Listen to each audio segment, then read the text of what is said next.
और आज का गुड आफ्टरनून। अब कुछ नहीं, दिवाली के बाद चालू हो चुका है वो। Come on, give the heading. Notes है ना सबके पास, मिल गया ना? नहीं है? नोट्स लगेंगे रे वाह लोग। कितने लोगों के पास नोट्स नहीं है?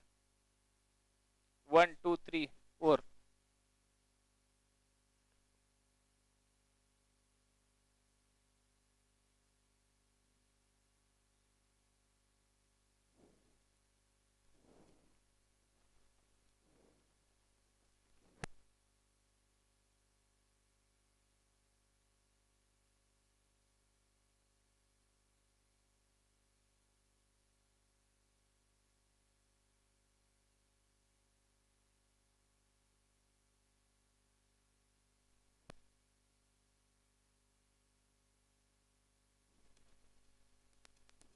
Give the heading.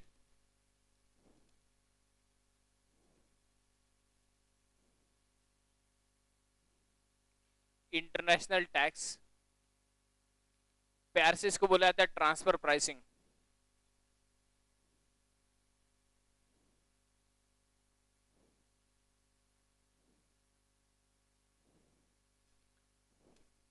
Income tax का ही पार्ट है, थोड़ा सा हायर लेवल पे।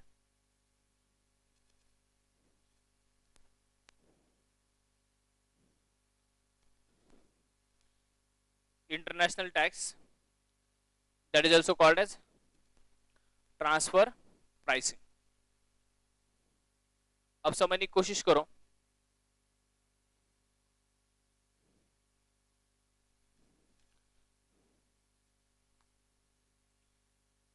देखिए, आजकल के जमाने में लोग बिजनेस खुद के कंट्री को छोड़ के दूसरे कंट्री में भी बिजनेस कर रहे हैं। आजकल जियोग्राफिकल बाउंड्रीज का कोई limitations due to the medium of transport बोलो और due to the way of communication बोलो, इन सारी चीज़ों की वजह से आजकल ऐसा लिमिटेशन ही नहीं रहा कि आप बिजनेस सिर्फ आपके सिटी में करो या आपके स्टेट में करो। आप अभी एक कंट्री से दूसरी कंट्री में काफ़ी इजीली लेट से बिजनेस होता है, चाहे आप एक दूसरे को सर्विसेज देते हो, चाहे आप गुड्स परचेस करते हो, गुड्स सेल करते हो एंड सो ऑन। अब इतनी सारी चीज़ें जब आप इंटरनेशनल मार्केट के साथ और इंटरनेशनल ट्रांजेक्शन्स में लेटे से इनकम और एक्सपेंडिचर करते हो, तो जाने अनजाने में लोग शायद इस तरह से कुछ मैकेनिज्म यूज करें कि जिसकी वजह से इंडिया में टैक्सेबल प्रॉफिट जो है वो कम हो जाए। अपना जो profit and loss account business वाला है, मतलब पीजीबीपी, पीजीबीपी मतलब profit and loss account. PGBP वाले सारे एसएससीज क्या मेंटेन करते हैं? Profit and loss account maintain करते हैं। सैलरी वाला एसएससी पीएनएल मेंटेन नहीं करता। एचपी वाला एसएससी पीएनएल मेंटेन नहीं करता। कैपिटल वाला नहीं करता। कौन करता है? पीजीबीपी। अब ध्यान दो, पीजीबीपी वाला एसएससी जो है वो जब दूसरी कंट्री के साथ जब बिजनेसेस करता है, तो ऐसे केस में हो सकता है कि वो इस तरह से उसके अकाउंट्स को मैनिपुलेट करे और ट्रांजैक्शन इस तरह से करे कि उसका इंडिया में टैक्सेबल प्रॉफिट बहुत कम दिखे और इनकम टैक्स वाले जस्ट देखते रह जाए। Just take an example. अगर जैसे मैंने पहले आपको इनकम टैक्स में मॉरिशियस रूट बताया था कि अपन ने मॉरिशियस के लोग इंडिया में अगर इन्वेस्ट करेंगे स्टॉक मार्केट में, तो हमने उनको double tax in avoidance agreement में कैपिटल को एग्जाम किया था। फिर सारे लोग मॉरिशियस से आने लगे और फिर हमने मॉरिशियस को बोला टाइम प्लीज चेंज करे इसको, तो मॉरिशियस ने नहीं माना। फिर हमने डायरेक्टली बोला कि आओ डायरेक्टली एग्जाम। तो मॉरिशियस का रूट बंद करवाने के लिए long term capital gain on sale of listed equity shares और units of listed equity oriented mutual fund on which STT is paid is made exempt by section 1038। तो अब just example ले लो कि मॉरिशियस में लेटे से इनकम टैक्स का rate बहुत कम है, तो मैं क्या करता हूं, मॉरिशियस में मेरी कोई एसोसिएटेड इंटरप्राइज ओपन करता हूं। मॉरिशियस में क्या है? Associated enterprise. एसोसिएटेड इंटरप्राइज मतलब शायद मेरे कुछ डायरेक्टर्स उस कंपनी के डायरेक्टर्स हैं, मेरे पास उस कंपनी के कुछ शेयर्स हैं एंड सो ऑन। अब इसकी वजह से क्या होगा, मैंने क्या किया पता, कि परचेसेस किए मॉरिशस की कंपनी से, बहुत हाई वैल्यू पे परचेसेस किए, उधर से मैं परचेस कर रहा हूं at a very high value. तो मैं 1 लाख रुपए के गुड्स 3 लाख रुपए के गुड्स दिखा रहा हूं इंडिया में, इनवॉइस भी है मेरे पास इनवॉइस है। मॉरिशस की कंपनी ने जो सेल किया वो 3 लाख रुपए का मेरे को किया, हालांकि वो गुड्स का जो रियल प्राइस था वो 1 लाख रुपए था, लेकिन मैंने मेरी एसोसिएटेड एंटरप्राइज से ऐसे परचेसेस किए कि जो मार्केट वैल्यू से भी ज्यादा रेट पे है। अब आप बोलोगे ठीक है, मेरे लिए अगर देखा जाए तो मेरे लिए इंडिया में इनकम टैक्स का रेट बहुत ज्यादा होने के कारण, जैसे 30% इनकम टैक्स का रेट, 30% भी बहुत ज्यादा होता है, तो मैंने मेरा प्रॉफिट एंड लॉस अकाउंट का डेबिट डाल के मेरा इनकम कम करवाया, तो नेचुरली मेरा इनकम टैक्स कम हो गया। तो आप बोलोगे सर आपका इनकम टैक्स कम हो गया लेकिन मॉरिशस की कंपनी का इनकम टैक्स बढ़ गया, क्यों? मेरे लिए जो परचेसेस उसके लिए वो सेल्स, तो मेरे पीएनएल को डेबिट को तो उसके पीएनएल के क्रेडिट को तो उसका तो प्रॉफिट बढ़ गया ना, बढ़ने दो। मॉरिशस में इनकम टैक्स का रेट बहुत कम है ना,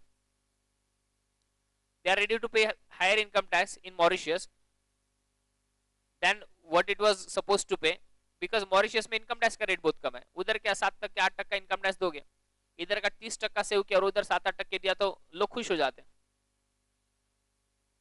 तो मैंने कुछ इस तरह से किया, मैं परचेसेस ओवर स्टेट किया, एक्सपेंसेस को मैंने ओवर स्टेट किया, मतलब मेरे जो खर्चे मैंने ज्यादा दिखाए, और वो खर्चे मैंने मेरे एसोसिएटेड एंटरप्राइज के साथ ही ये ट्रांजेक्शन होते हैं जनरली। मैं वहां से फिर बाद में पैसा कहीं तो भी डाइवर्ट कर सकता हूँ, मैं उसको बोल सकता हूँ काम कर, 1 लाख के गुड्स है ना तो 3 लाख का बिल दे, मैं तेरे को 3 लाख देता हूँ, फिर मैंने तेरे को 2 लाख स्ट्रॉ दिया ना, 2 लाख बाद में तू मेरे को दे। तो इस तरह से लेट से रूट्स हो सकते हैं, वेरी सिंपल। अगर मैंने लेट से किसी मेरे फ्रेंड से कुछ परचेसेस करना है तो मैं एक काम करता हूँ, एक काम कर बोला उसको, 1 लाख की जगह पे तू क्या कर 2 लाख का बिल दे मेरे को, तो उसने मेरे को 2 लाख का बिल दिया, तो मैंने कंपनी से उसको 2 लाख का पेमेंट कर दिया, मेरा खर्चा 2 लाख बुक हो गया, उसका 2 लाख इनकम, और बाद में उसको बोला दे 1 लाख जो दिए थे तेरे को एक्स्ट्रा वो दे, उसको 5,000 दिया, 95,000 में लेके गया। तो इस तरह से लेट से लोग टैक्स प्लानिंग कर सकते हैं। एक्सपेंसेस को ओवरस्टेट करना, नंबर 2 इनकम को अंडरस्टेट करना।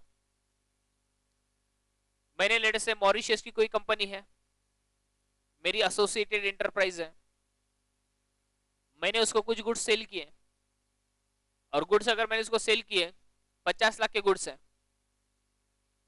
50 लाख उसका वैल्यू, अगर मैंने 50 लाख के गुड्स 50 लाख पे सेल किए तो पीएल के क्रेडिट से 50 लाख से बढ़ जाती है, तो मेरा इनकम बढ़ जाता है, तो इनकम टैक्स बढ़ जाएगा। इसलिए 50 लाख रुपए का सेल मैंने 20 लाख पे किया, 20 लाख रुपीज, ओनली 20 लाख। मैंने बाय सेल कितना मारा पीएल के क्रेडिट साइड को, यस 20 लाख, तो 30 लाख मेरे लिए सेल्स कम, तो मेरा इनकम कम, और 30 लाख उसका परचेसेस, 30 लाख उसका परचेसेस क्या हो गया,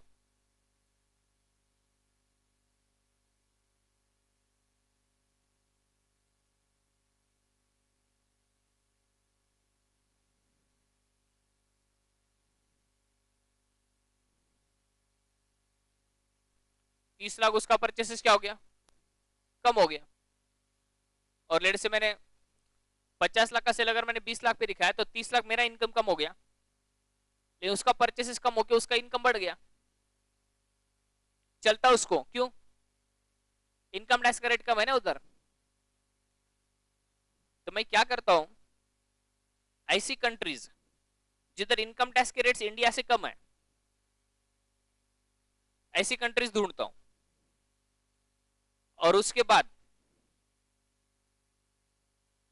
मैं उस कंट्री के साथ, उस कंट्री में लेट से मेरी ही एक कंपनी ओपन कर देता हूं जिसमें इनडायरेक्टली मेरा ही इन्वेस्टमेंट है, और ऐसे दिखाता हूं कि जैसे वो कंपनी से मैं ट्रांजेक्शन्स कर रहा हूं, परचेसेस करता तो हायर वैल्यू पे, सेल करता तो लोअर वैल्यू पे। सिंपल चीज है, ये चीजें कैसे ऑपरेट होती है समझने की कोशिश करो। मॉरिशस का एक कस्टमर है जिसको मेरे को गुड सेल करने का है, मैंने उसको डायरेक्टली सेल किया तो मेरे को मार्केट प्राइस पे ही सेल करना पड़ेगा। कस्टमर को क्यों मैं कम प्राइस पे सेल करूं ना। तो मैं क्या करता हूं, उसको अगर मार्केट प्राइस पे 50 लाख पे अगर मैंने सेल किया तो मेरा 50 लाख से इनकम बढ़ जाएगा, इसलिए मैं ऐसा नहीं करता हूं। मैं मेरी एसोसिएटेड एंटरप्राइज को पहले इधर से गुड दे देता हूं। मैंने इसको 20 लाख पे सेल किया और फिर एसोसिएटेड एंटरप्राइज ने उसको बाद में 50 लाख पे सेल किया।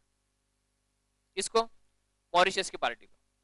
तो मेरे प्रॉफिट एंड लॉस का क्रेडिट साइड को एक ही एंट्री आई, बाय सेल 20 लाख, और जिससे मेरा इनकम कम हो गया, मेरे को इंडिया में इनकम टैक्स कम लगा, और उसका 20 लाख का परचेसेस था, उसने मेरे से लिया था, और 50 लाख का उसका सेल है, तो उसका 30 लाख का उसका प्रॉफिट हो गया, और उधर इनकम टैक्स कम भरना पड़ता है, उसने कम भर के उधर उतना अमाउंट एडजस्ट हो गया।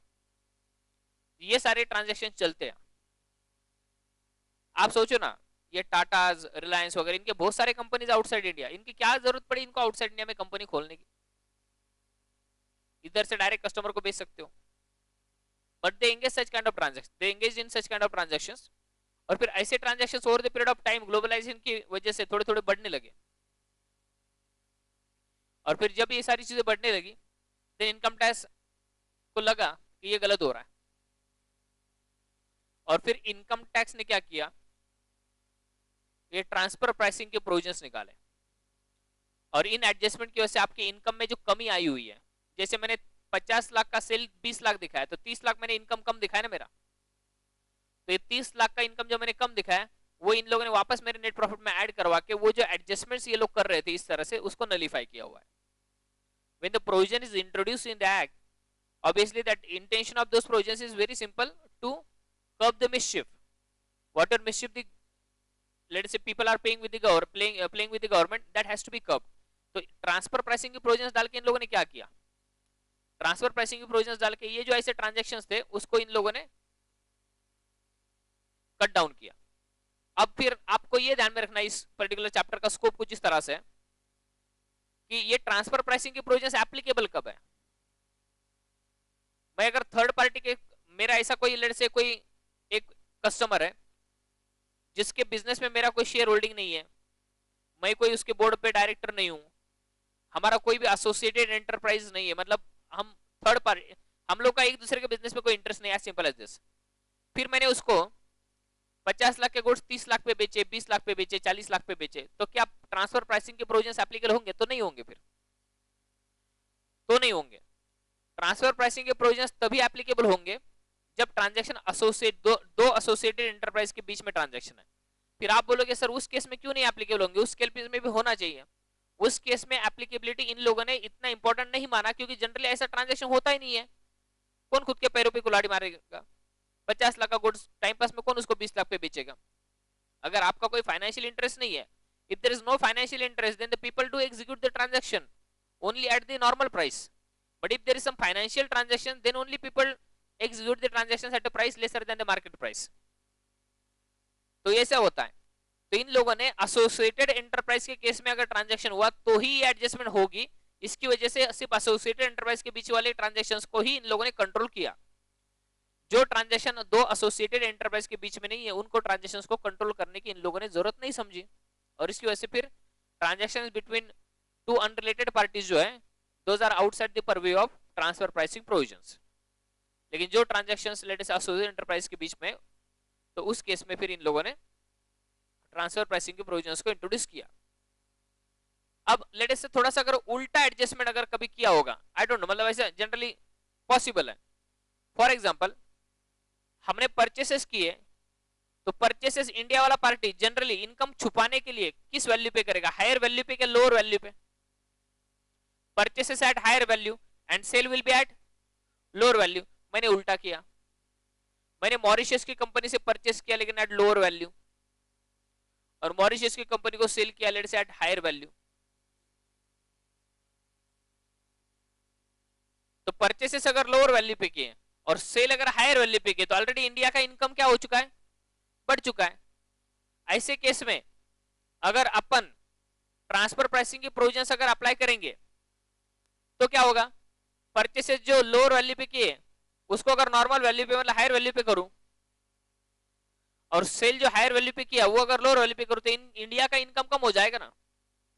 और अगर इंडिया का इनकम कम हो गया, इंडिया का इनकम कम हो गया, अगर इंडिया का इनकम कम हो गया तो प्रॉब्लम हो जाएगा। तो ये लोग देखो कितना है, ट्रांसफर प्राइसिंग वाले देखो, ट्रांसफर प्राइसिंग वाले क्या बोलते हैं, ट्रांसफर प्राइसिंग वाले बोलते भाई one sided is provision applicable होंगे। अगर ट्रांसफर प्राइसिंग प्रोविजंस की एप्लीकेबिलिटी की वजह से अगर इंडिया में टैक्सेबल इनकम बढ़ जाता है तो ही ये एप्लीकेबल है। अगर ट्रांसफर प्राइसिंग की प्रोविजंस एप्लीकेबल करवाने की वजह से मतलब नॉर्मल वैल्यू पे अगर ट्रांजैक्शंस को वापस रिस्टेट किया और उसकी वजह से अगर इंडिया में टैक्सेबल इनकम अगर कम हो गया तो फिर टाइम प्लीज नॉट एप्लीकेबल। समझ रहे हो क्या? कुछ लोग होते हैं ना क्रिकेट खेल रहे लेटे से रन आउट हुए तो आउट ही देते नहीं हो। आपने बचपन में देखा होगा ना, आपका कोई फ्रेंड है वो रन आउट अगर किया उसको तो कितना भी दूर होगा तो भी वो बोलेगा पहुंच गया था मैं। बराबर ना? ऐसा हुआ कि नहीं कभी? कुछ करता था कैसे? नहीं ना पंडित? हमारा एक फ्रेंड था, वो बैट बॉल रहती थी उसके पास, तो आता था खेलने को, उसको अगर रन आउट किया तो वो आउटेज नहीं देता था, और उसको फिर भी अगर उसके बैट वगैरह खींच ली ना तो रोता था और बैट बॉल के लिए चला जाता, हमारा गेम बंद। इसलिए हम बोलते थे इसको नहीं कर, रन आउट नहीं करने का, इसको बोल्ड करने का प्रॉपर। तब भी उसको समझता कि बोल्ड हुआ है करके, कितना भी दूर होगा ना तो बोलता पहुंच गया मैं। बचपन में रहते हैं ऐसे। रायगढ़ सुधरे नहीं तुम लोग अभी तक? हाँ? नहीं सुधरेंगे? हाँ,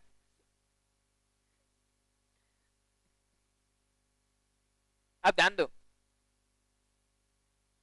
क्या है पुलिस लोग, हवलदार किधर है?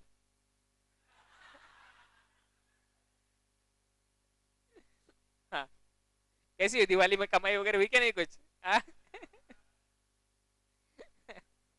हाँ? क्या मिला, चिवड़ा वगैरह?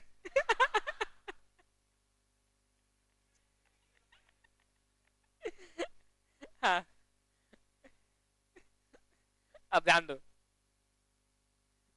बात कुछ इस तरह से है कि ट्रांसफर प्राइसिंग प्रोविजंस की एप्लीकेबिलिटी की वजह से अगर इनकम अगर कम हो जाता है तो ट्रांसफर प्राइसिंग प्रोविजंस एप्लीकेबल नहीं होती। मैं ये एक पर्टिकुलर ओवरव्यू क्रिएट कर रहा हूँ, सो फर्स्ट टाइम आप लाइफ में पढ़ रहे हो तो जब इंग्लिश में सेंटेंसेस पढ़ोगे तो आपको ऐसा ना लगे कि ये क्या पढ़ा रहे करके। ठीक है, तो जिसकी वजह से लेटेस्ट से एक बार बैकग्राउंड क्रिएट कर लिया, चलेगा? जिनको चाहिए नोट्स दे दो। बाकी we are starting with transfer pricing now. Transfer pricing का ही मतलब होता है इंटरनेशनल टैक्सेशन।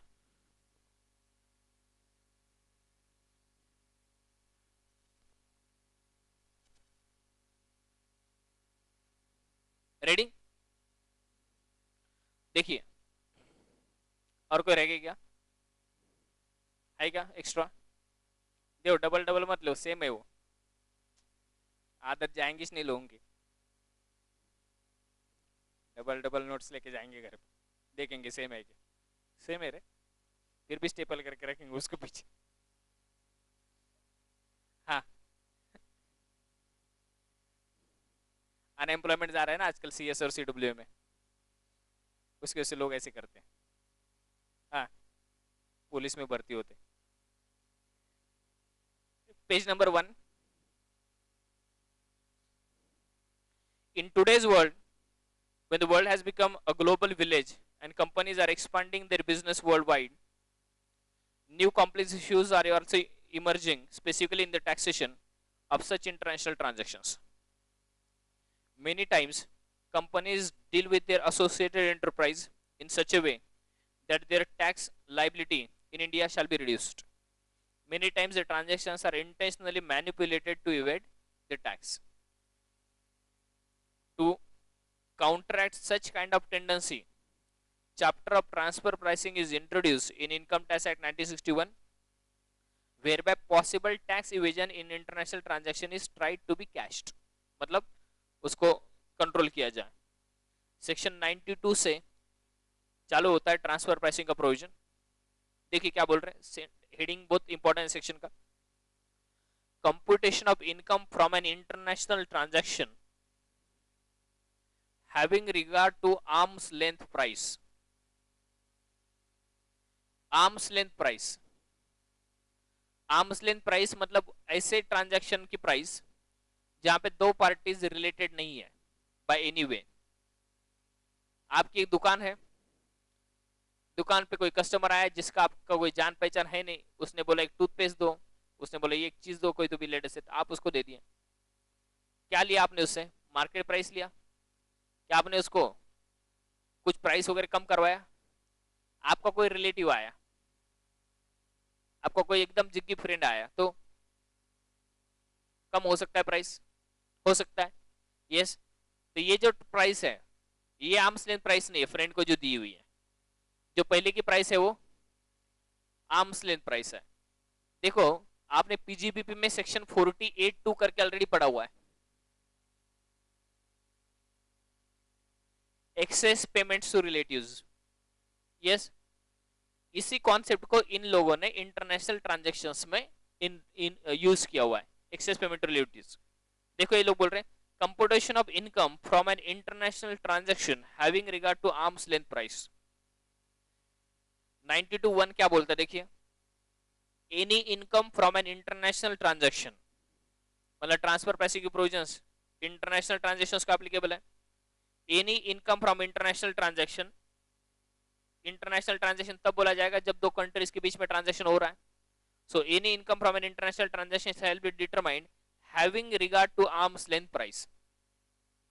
जब भी हम इंटरनेशनल ट्रांजैक्शन से आया हुआ इनकम कैलकुलेट करेंगे इंडिया में, तो वो अंडर स्टेटेड प्राइस और स्टेटेड प्राइस के हिसाब से नहीं करेंगे। हम कैसे करेंगे? वो आर्म्स लेंथ प्राइस लेके जो प्रॉफिट दिखना चाहिए था उस प्रॉफिट पे दिखाएंगे।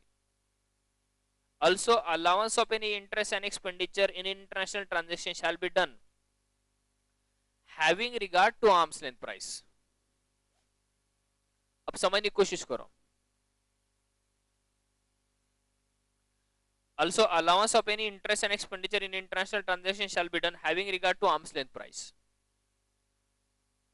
Interest और any other expenditure का allowance in international transaction। आपने लोन लिया और लोन लिया बहुत हायर वैल्यू पे लोन लिया आपने और हायर रेट ऑफ इंटरेस्ट से, आपने आपके एसोसिएटेड एंटरप्राइज से लोन लिया हुआ है और लोन के ऊपर आप 22% रेट ऑफ इंटरेस्ट पे कर रहे हो, जो normal rate of interest let's say 14% per annum है।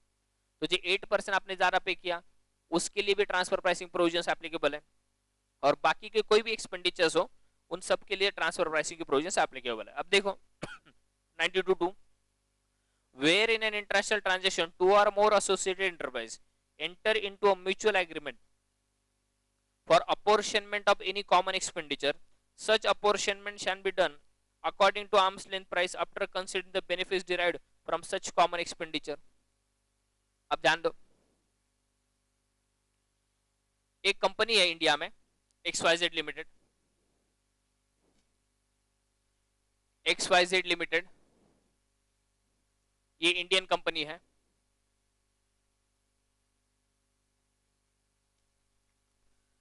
उसके बाद एक ABC लिमिटेड है, ये यूके बेस्ड कंपनी है। एक PQR लिमिटेड है, ये लेटेस्ट से एक यूएस बेस्ड कंपनी है। अब ये कंपनीज एक दूसरे की एसोसिएटेड एंटरप्राइज है, मतलब एक दूसरे के कंपनी में शेयर होल्ड करते हैं, ऐसे समझो। आगे जाके एसोसिएटेड एंटरप्राइज का मतलब जो है ना वो काफी डिटेल में एक्सप्लेन किया गया है। एट प्रेजेंट आपको सिर्फ इतना ध्यान में रखना है कि दे आर एसोसिएटेड एंटरप्राइज। इन तीनों ने ऐसा सोचा कि अपन एक रिसर्च एंड डेवलपमेंट का एक्टिविटी करें, और रिसर्च एंड डेवलपमेंट की एक्टिविटी जो है एक कंपनी नहीं तीनों कंपनी मिला के करेंगे, और खर्चा भी तीनों कंपनी करेंगे। अब रिसर्च एंड डेवलपमेंट एक्टिविटी के ऊपर एक 20 करोड़ रुपए का खर्चा हुआ है।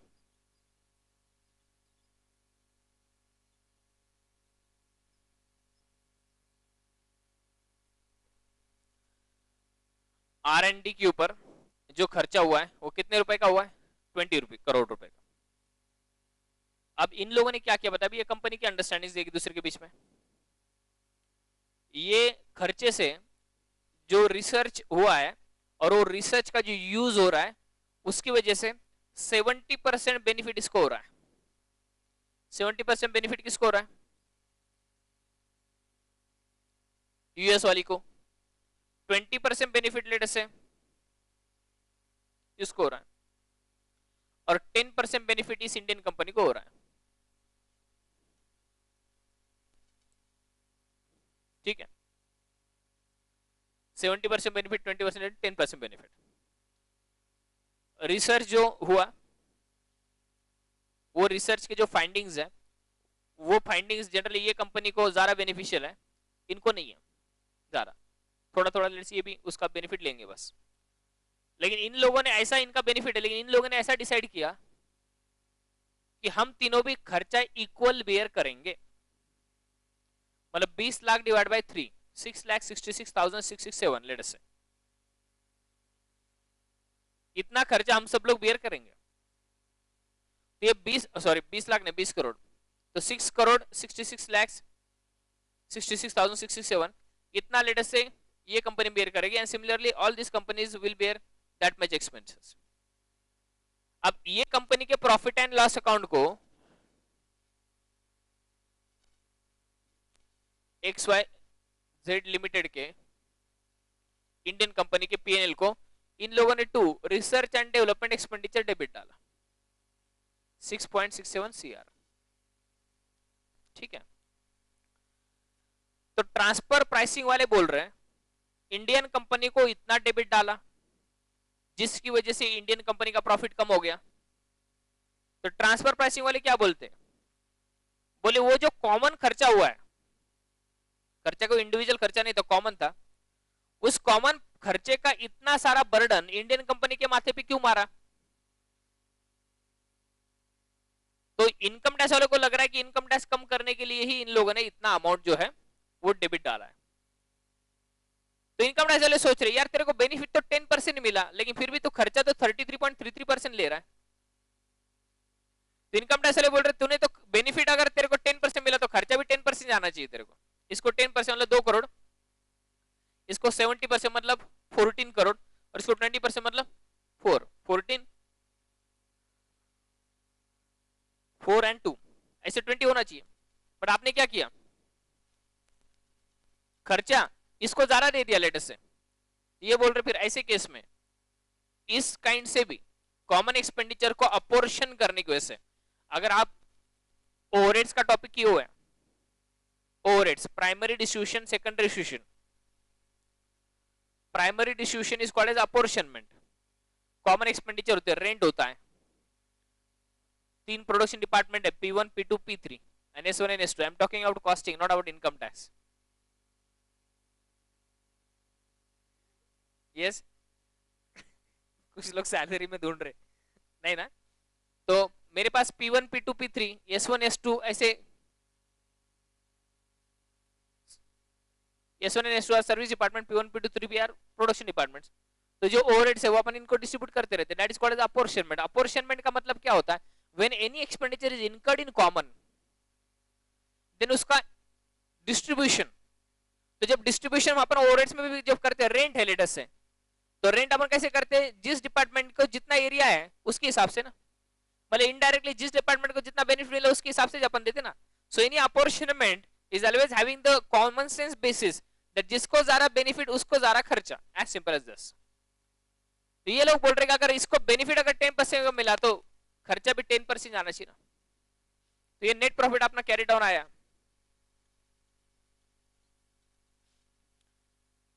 तो ये बोलते सिर्फ 2 करोड़ अलाउड होना चाहिए, 4.67 करोड़ ज्यादा है, तो इसलिए ये बोलेंगे ऐड करो आउट कितना 67 करोड़। तो ट्रांसफर प्राइसिंग की provision normal sale and purchase transaction के अलावा इंटरेस्ट के ट्रांजैक्शंस और उसी के साथ कॉमन एक्सपेंसेस के अपॉर्शनमेंट के ट्रांजैक्शंस को भी एप्लीकेबल है। क्या बोल रहा हूं, ट्रांसफर प्राइसिंग की provisions sale transaction, purchase transaction, interest on loan वगैरह उसके ट्रांजैक्शंस, और उसके अलावा कॉमन एक्सपेंसेस में जो शेयरिंग होता है वो शेयरिंग भी इंडियन कंपनी को ज्यादा देके इंडियन कंपनी का प्रॉफिट कम करवा सकते हैं। फॉर एग्जांपल सिंपली सोचो ना, टाटा की एक आउटसाइड इंडिया कंपनी और टाटा की इंडिया में कंपनी है, और दोनों कंपनी में मिलकर एक रिसर्च किया, और रिसर्च करके टाटा कंपनी ने क्या किया, 90% रिसर्च का जो अमाउंट था वो पीएनएल को डेबिट डाला, किधर, इंडिया में, और 10% जो है उधर आउटसाइड इंडिया वाली कंपनी को डेबिट डाला। हालांकि वो जो रिसर्च हुआ था, वो रिसर्च की वजह से जो प्रोडक्शन होने वाला है वो इंडिया में होने वाला है, मतलब लेट से ज्यादा बेनिफिट अगर इंडियन कंपनी को, और अदर उल्टा है, आउटसाइड इंडिया में लेट से उसका प्रोडक्शन होने वाला है, तो मतलब ज्यादा से ज्यादा बेनिफिट अगर आउटसाइड इंडिया वाली कंपनी को मिलने वाला है, तो आपने ज्यादा खर्चा भी उसको मारना चाहिए था ना, मतलब बेनिफिट उसको और खर्चा हमको, तो इंटेंशन क्या लगता है, टैक्स कम करने का तो इंटेंशन लगता है ना, as simple as this, and therefore they are catching each and every small point. इसलिए इन लोगों ने बोला 92(2) में, where in an international transaction two or more associated enterprise enter into mutual agreement for apportionment of common expenditure, उसको underline करो, apportionment of common expenditure, where in an international transaction two or more associated enterprises enter into a mutual agreement for apportionment of any common expenditure, such apportionment shall be done according to arm's length price after considering the benefit derived from such common expenditure। ये जो अपॉर्चनमेंट होना चाहिए वो भी arms length price पे होना चाहिए, और आर्म्स लेंथ प्राइस कैसे डिटरमाइन करेंगे कॉमन एक्सपेंडिचर के लिए, having regard to the benefits derived from them, जितना बेनिफिट मिला उसके हिसाब से अपने को उतना कॉस्ट आना चाहिए, मतलब उतना आर्म्स लेंथ प्राइस अपने को मिलना चाहिए। अब इन लोगों ने 92(1) में क्या बोला, any income from international transaction, international transaction से कोई भी इनकम कंप्यूट करोगे तो वो किस तरह से कंप्यूट करने का, having regard to arms length price, मतलब taking into consideration arm's length price, even in case of interest on any other expenditure, allowance of any expenditure, जो इंडिया में डेबिट मारेंगे आप पीएनएल को इंटरेस्ट के साथ, तो उन सारे एक्सपेंडिचर्स को भी आपको आर्म्स लेंथ प्राइस के हिसाब से देखने का, उसी के साथ कॉमन एक्सपेंडिचर का अपॉर्चनमेंट करेंगे तो वो भी आर्म्स लेंथ प्राइस के हिसाब से ही करेंगे। यस, और उसके बाद 92(3) बोल रहा है, where due to application of transfer pricing provision, transfer pricing provisions applicable करने की वजह से the income chargeable in India decreases और लॉस इंक्रीजेस, इनकम डिक्रीज होता है नहीं तो लॉस इंक्रीज होता है, then transfer pricing provisions will not be applicable. मतलब ध्यान दो, अगर मैंने 4 लाख का परचेसेस 2 लाख किया है, 4 लाख का परचेसेस 2 लाख किया, तो इनकम बढ़ गया, इनकम टैक्स वाले क्या बोल रहे हैं इंडिया में, बढ़ने दो, रहने दो, कुछ प्रॉब्लम नहीं, उसके ऊपर ही भरो, बढ़े हुए इनकम के ऊपर टैक्स भरो। सेल का वैल्यू आपने इंक्रीज करवा दिया, आर्म्स लेंथ प्राइस 10 लाख की थी, आपने बुक किया 15 लाख पे सेल, 5 लाख रुपए से इनकम बढ़ा, इंडिया में इनकम टैक्स वाले बोल रहे बढ़ने दो, नो प्रॉब्लम, वेरी गुड, तो इंक्रीज हुआ तो वेल, तो उसको चेंज नहीं करेंगे, और ट्रांसफर प्राइसिंग प्रोविजंस अप्लाई करके उसको और कम नहीं करेंगे, हाँ अगर कम हुआ है तो उसको बढ़ाएंगे, वन साइडेड प्रोविजंस। सो ट्रांसफर आपको कभी कभी मतलब ऑब्जेक्टिव क्वेश्चन आ सकता है,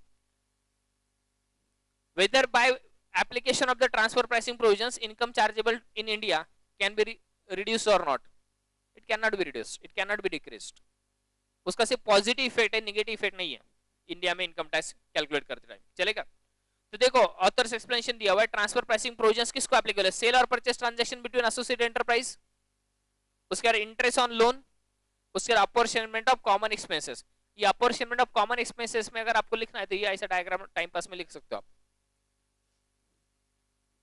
समझ गया होगा तो लिखने की जरूरत नहीं है, लेकिन अभी जगह है पीछे मैंने प्लेस दिया हुआ है तो कम से कम मुझे भरो ना, नहीं तो मेरा जीवन कोरा कागज कोरा ही रह गया।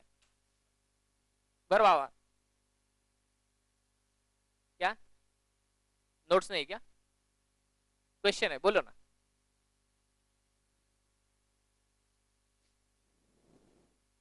You have to find out the benefit ना, उनके बीच में जो एग्रीमेंट्स है, ठीक है, उनके बीच में जो एग्रीमेंट्स है उसके साथ असेसिंग ऑफिसर आपको क्वेश्चन करेगा, अगर असेसिंग ऑफिसर बोलेगा नहीं तेरे को तो बेनिफिट 10% मिल रहा है इसके हिसाब से, depending upon the facts and circumstances of that case, ये फिर असेसिंग ऑफिसर बोलेगा कि नहीं तेरे को बेनिफिट 10% मिल रहा है, 20% मिल रहा है, और आपको लगता है नहीं मेरे को बेनिफिट ज्यादा मिल रहा है इसलिए खर्चा ज्यादा है, तो you support with evidences, if it is not agreed, ठीक है, बाय असेसिंग ऑफिसर, तो असेसिंग ऑफिसर का स्टैंड करेक्ट रहेगा, फिर बाद में आपको अपील में जाना पड़ेगा, और अगर आप सफिशिएंट प्रूफ प्रोड्यूस करते हो कि देखो मेरे इंडिया में पहले इतना सेल था, अब ये रिसर्च को इतना सेल हो रहा है, देखो मेरे को कितना बेनिफिट हुआ, मतलब इसका इतना 30% बेनिफिट तो मेरे को हुआ, तो बराबर है, that you have to do.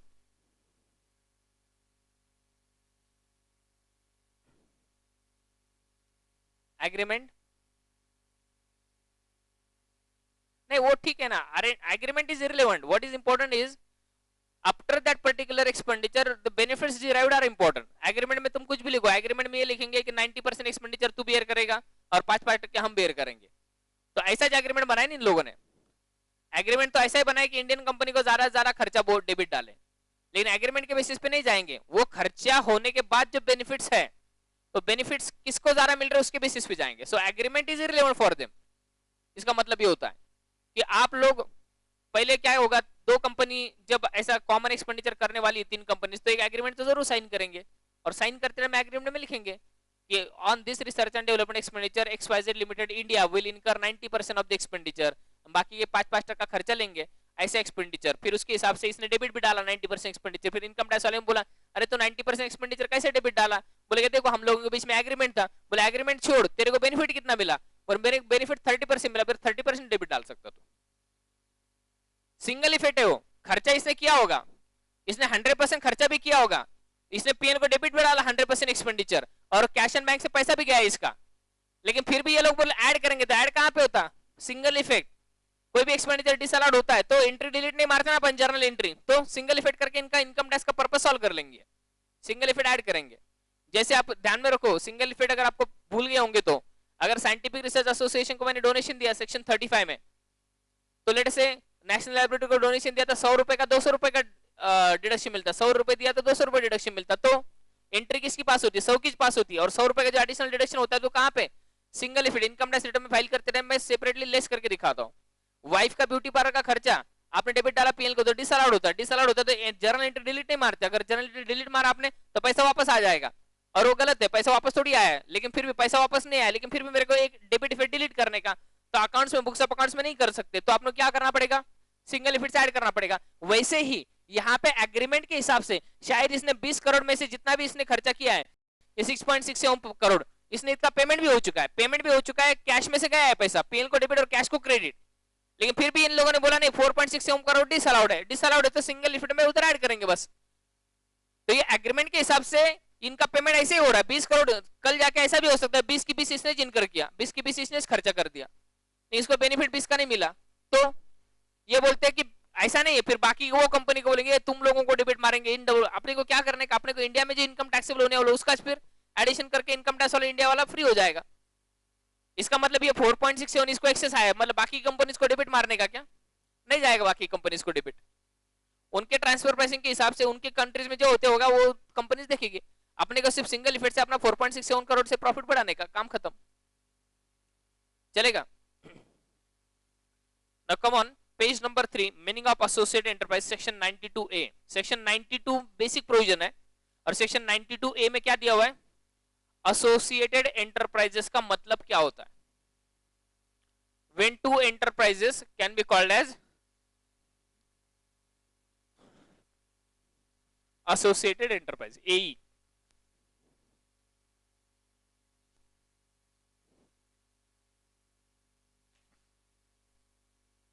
आइए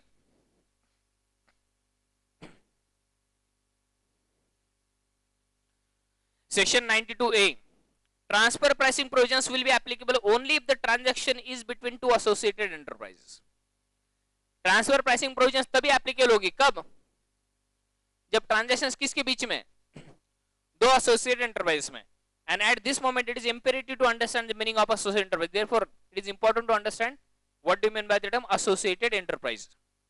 For the purpose of this chapter, two enterprises shall be called as associated enterprises if at any time during the previous year, that is even for a single day, at any time during the previous year, ये जो नीचे दी गई relationship है 1 2 3, देखो पिछले page पे 11 अलग अलग तरीके से आप दोनों एक दूसरे के क्या बन सकते हो, एई, क्या, एसोसिएटेड एंटरप्राइज।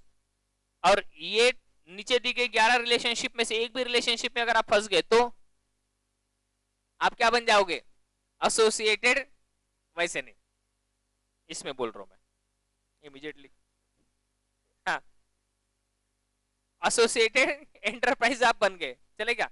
उसके बाद अब ध्यान दो, ये two enterprise shall be called as associated enterprise if at any time during the previous year, at any time during the previous year, मतलब इवन एक दिन के लिए भी अगर आपके सामने वाली कंपनी में स्पेसिफाइड शेयर होल्डिंग होगी तो साल भर के लिए आप क्या बन जाओगे, एसोसिएटेड एंटरप्राइज, साल भर के लिए उस प्रीवियस ईयर के लिए आप यही बन गए।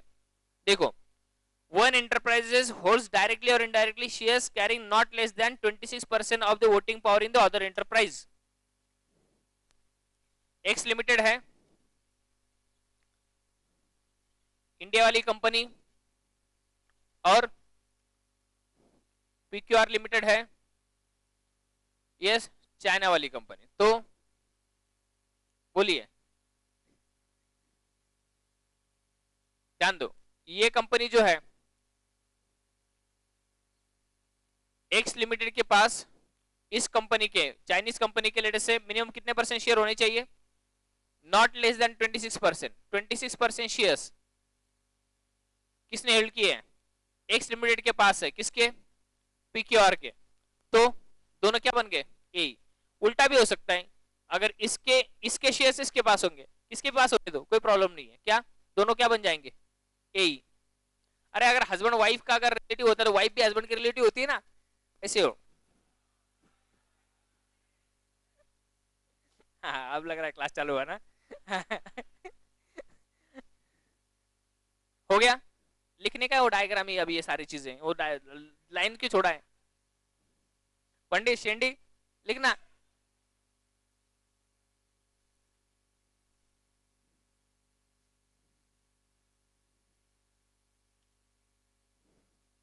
ये तो खाना नहीं खाया मैंने, पता है क्या।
क्या हो रहा है तेरे को, फैन बंद करने का कि लाइट बंद करने की।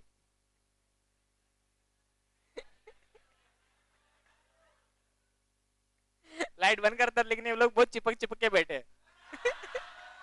इधर के, हाँ बोल रहा उधर की बंद करो लाइट। हाँ चलो ध्यान दो, आइए पॉइंट नंबर 2। पॉइंट नंबर 2, पढ़ाई करते रहो रे गाँव वालों, तुम लोग का तो कुछ ठीक नहीं लग रहा है मेरे को। हाँ, any one enterprise, any one enterprise holds shares carrying not less than 26% of the voting power in each of such enterprise। ध्यान दो, इंग्लिश है वो, डायग्राम जब तक नहीं निकालते तब तक नहीं समझेगा तुम लोगों को। यस, अब ध्यान दो, ये एक्स लिमिटेड है और ये वाई लिमिटेड है और ये ए लिमिटेड है। अब ए लिमिटेड इस कंपनी के 26% शेयर होल्ड करती है और ये लिमिटेड इस कंपनी के भी 26% शेयर होल्ड करती है मिनिमम। तो क्या ये यही बन गए क्या, और ये भी यही बन गए क्या, यस। तो इन दोनों कंपनी में अगर सेम कंपनी अगर 26% शेयर होल्डिंग करती है तो उसकी वजह से ये भी बन गई यही।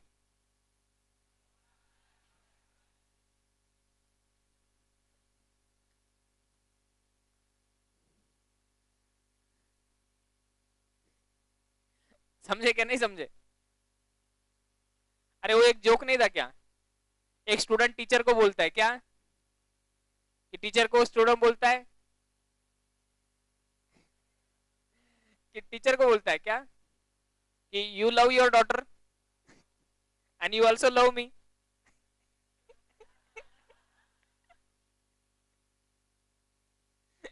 A is equal to B, B is equal to, or A is equal to C.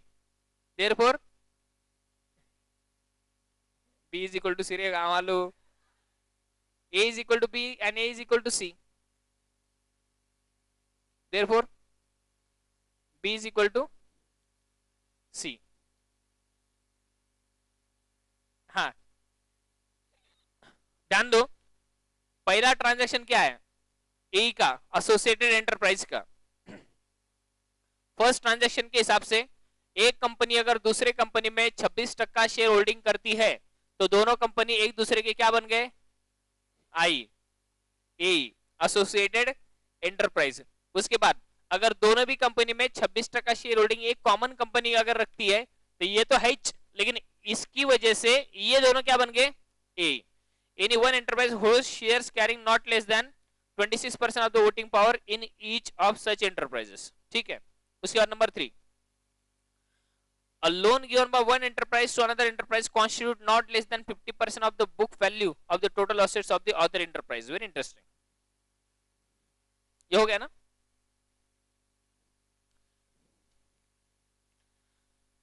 ये XYZ लिमिटेड है,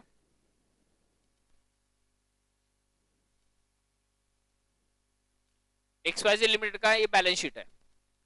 ये फिक्स एसेट है लेट से 2000 सीआर का, और करंट एसेट है 1000 सीआर का। टोटल एसेट कितना है,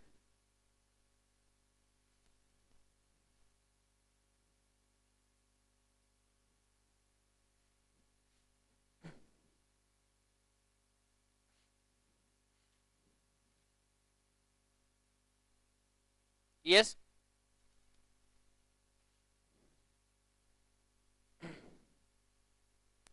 अब ध्यान दो, ये इस कंपनी के पास किसी दूसरी कंपनी से लोन लिया हुआ है, loan from let's say 10% term loan from ABC limited, और ये जो लोन लिया हुआ है ये इस कंपनी की एसेट का 51%, मिनिमम 51%, लेट्स से ये 1600 करोड़ है, तो ये 3000, 1600 डिवाइडेड बाय 3000 करो, 1600 डिवाइड बाय 3000 इंटू 100,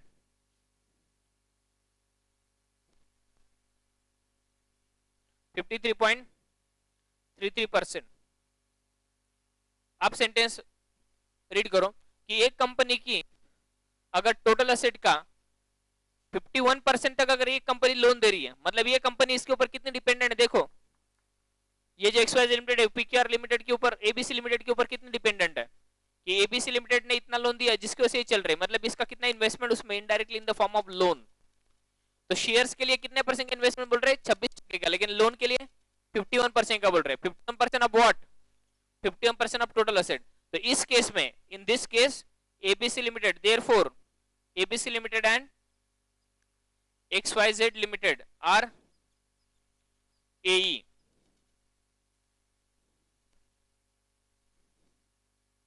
associated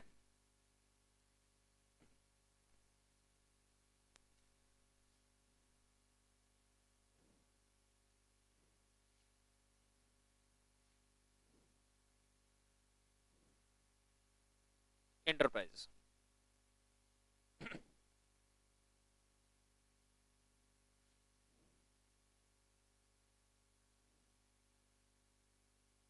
हो गया,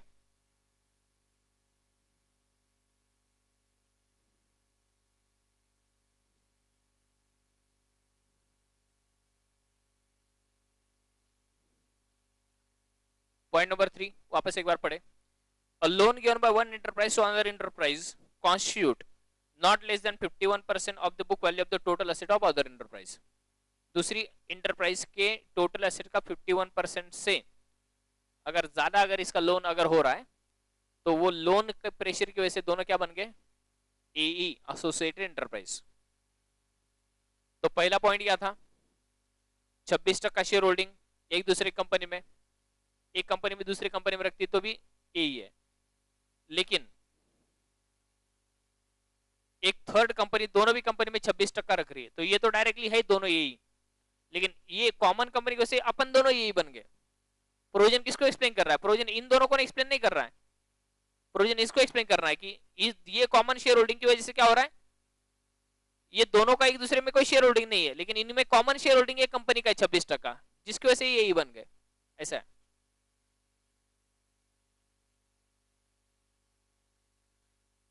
One enterprise guarantees not less than 10% of the total borrowings of the other enterprise.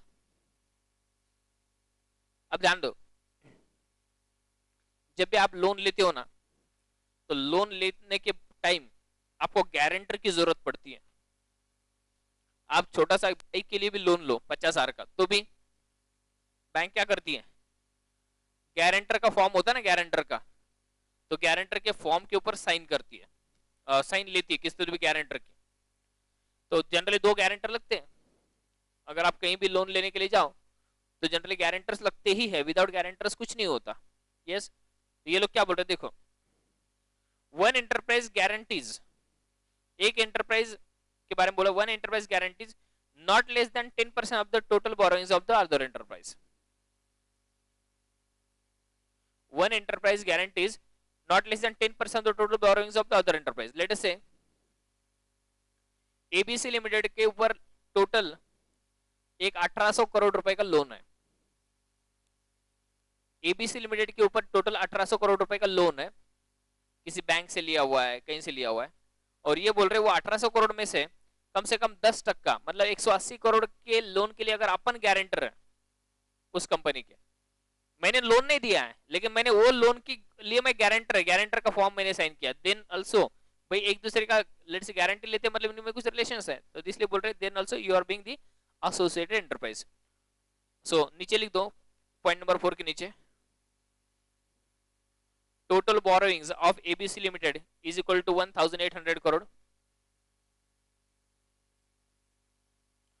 Total borrowings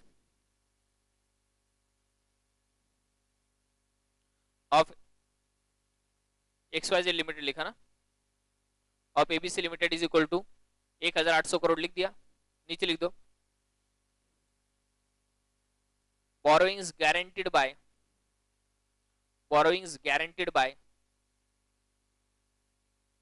XYZ limited is equal to 200 crore.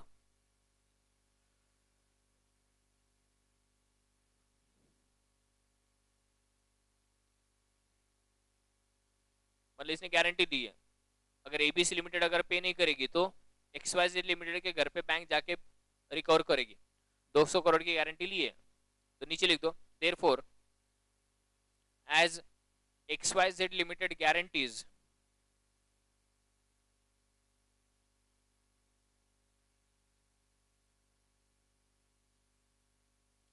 as XYZ limited guarantees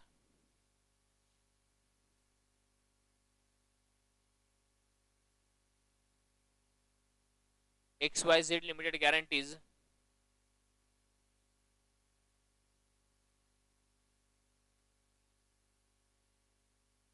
at least 10% of the borrowings of ABC Limited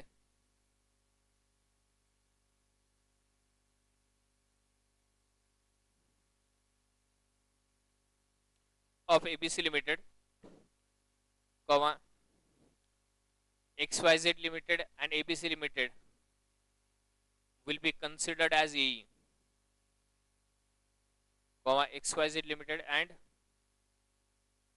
कौन ABC Limited will be considered as AE, associated enterprise, full stop।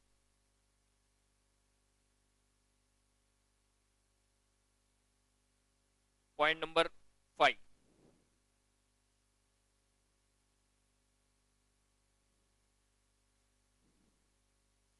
ध्यान दो,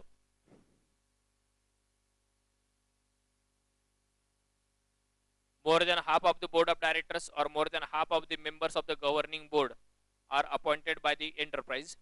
देखो India में generally upon board of directors बोलते हैं, लेकिन outside India कभी board of directors बोलते हैं, कभी गवर्निंग बोर्ड बोलते हैं. तो जो भी अल्टीमेटली बोर्ड ऑफ डायरेक्टर्स, ये क्या बोल रहे हैं, more than half of the directors or more than half of the members of the governing board are appointed by other enterprise, or one or more executive director or one or more executive member of the governing board are appointed by the other enterprise. अब ध्यान दो पहले,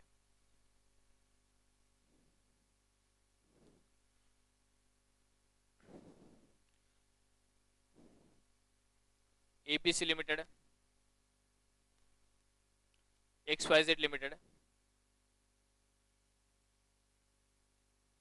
इसमें 10 directors है. Out of this 10 directors 5 directors of XYZ, 6 directors बोलता हूँ, more than half बोलते हैं, more than half, yes, 6 directors of XYZ limited are appointed by कौन, एबीसी लिमिटेड.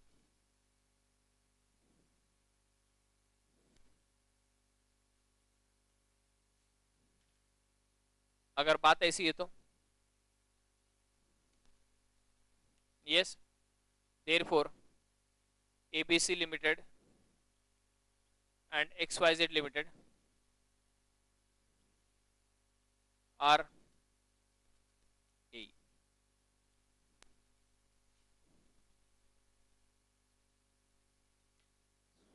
रुको एक मिनट की बात, इसमें बोला है कि more than half of the board of directors of one enterprise are appointed by other enterprise. नीचे और देखो, one or more executive director or one or more executive member of the governing board are appointed by the other members. Executive director, executive director मतलब क्या होता है कि जैसे अपना पार्टनरशिप फर्म में एक्टिव पार्टनर्स होते हैं, ठीक है, तो वैसे एग्जीक्यूटिव डायरेक्टर्स में जो डे टू डे मैनेजमेंट में पार्टिसिपेट होते हैं, मतलब there are various types of directors. कुछ नॉन होल टाइम डायरेक्टर्स होते हैं जो बोर्ड ऑफ डायरेक्टर्स की कॉमन इश्यूज के लिए आते हैं. कुछ डायरेक्टर्स कंटिन्यूअसली कंपनी की डिसीजन मेकिंग में पार्टिसिपेट होते रहते हैं. तो ऐसे केस में बोल रहे हैं कि एग्जीक्यूटिव डायरेक्टर, अभी एबीसी लिमिटेड है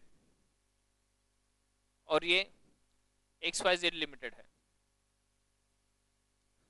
और ये बोल रहे हैं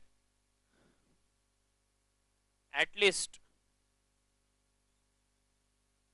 one executive director, at least one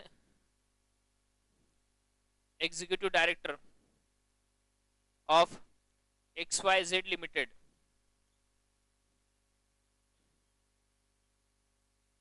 is appointed by ABC limited. छापो.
और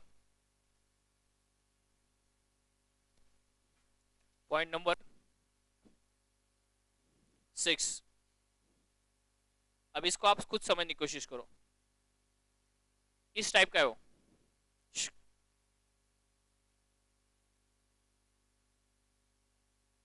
देखो अभी, more than half of the board of directors or more than half of the members of governing board are appointed by the same enterprise, or one or more executive director of one or one or more member of the executive members of the governing board are appointed by the same enterprise.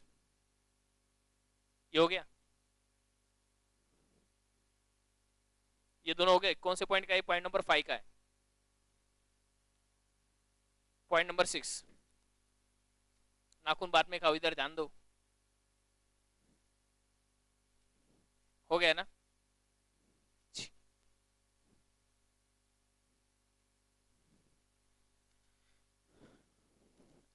ये ABC limited है, ये PQR limited है,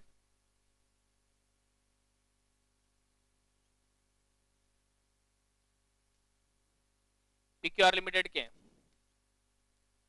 half or rather more then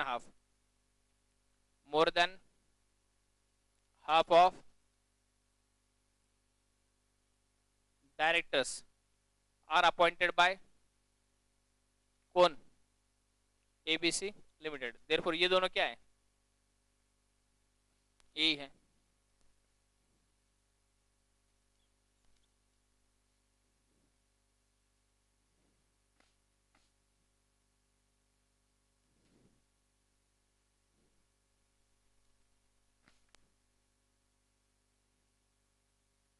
more than half of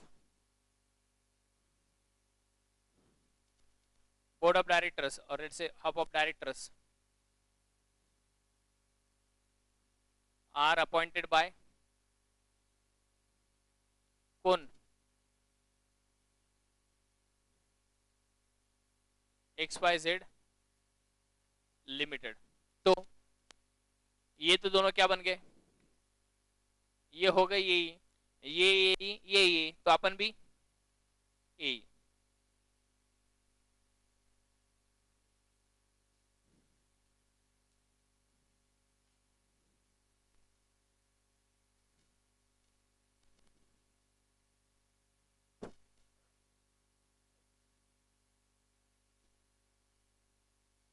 क्या fan चालू करने का?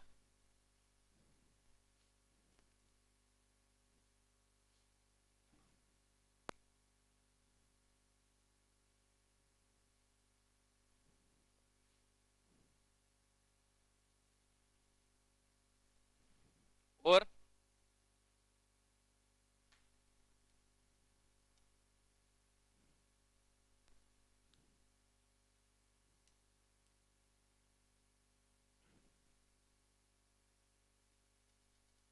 कहाँ वालों, इसमें और एक है, ये 1 है इसमें.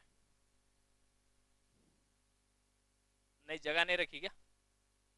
एडजस्ट कर सकते हो तुम लोग, कोई प्रॉब्लम नहीं है.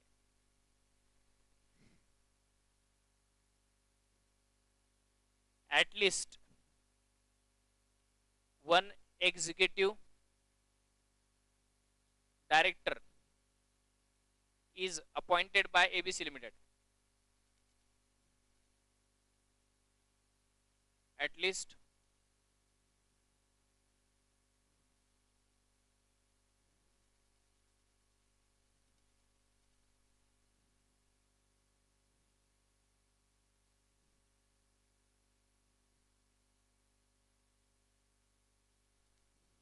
तो इसका एग्जीक्यूटिव डायरेक्टर इसने अपॉइंट किया, इसका भी किया, तो ये दोनों क्या हो गए? E.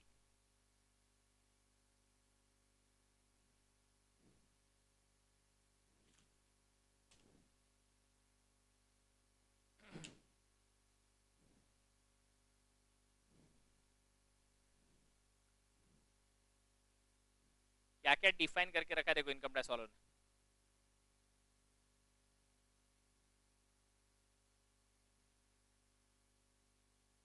डायरेक्टली ए और इनडायरेक्टली ए भी यही है.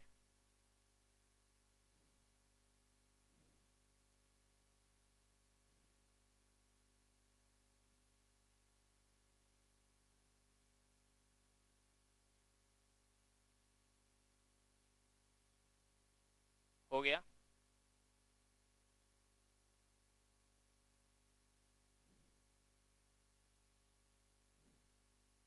मेरे को नहीं पता तुम लोग इतने लोग बाकी हो करके इंटरनेशनल, मेरे को लगा कुछ होंगे ऐसे 10-15 लोग,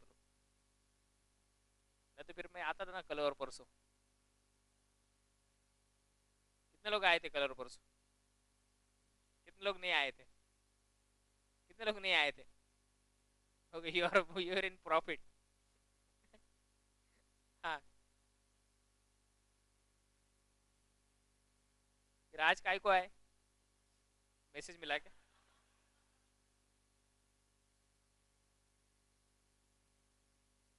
पिज्जा ने चपाती मिलने वाली इधर। हाँ, मैं जाने वाला शाम को पिज्जा खाने को। कल ही याद आ रही थी मेरे को पिज्जा की।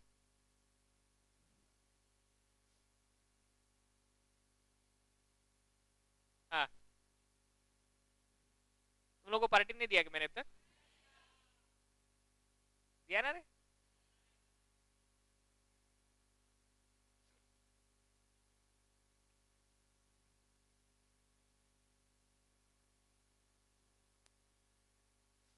वो बाजीराव मस्तानी रिलीज नहीं होना अभी तक। हाँ, चलो ध्यान दो। हाँ, पॉइंट नंबर 7, गरीब को कहा लूटते रहे गाँव वालों।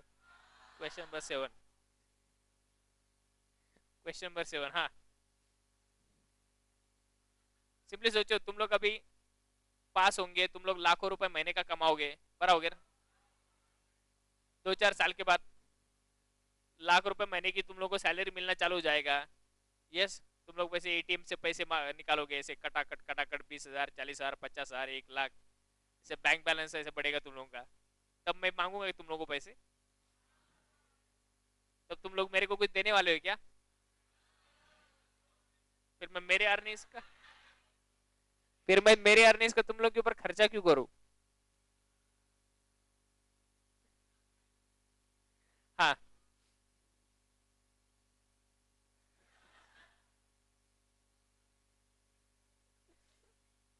हाँ,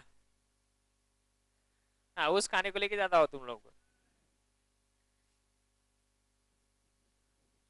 तुम लोग का एग्जाम कब है? अगले साल है? नहीं,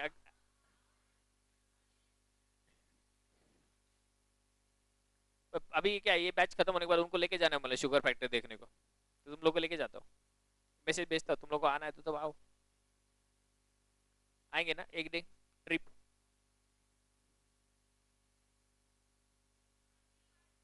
वो छोड़ो सर, आज की पार्टी बताओ। उधर देता ना आधा आधा किलो शुगर तुम लोगों को।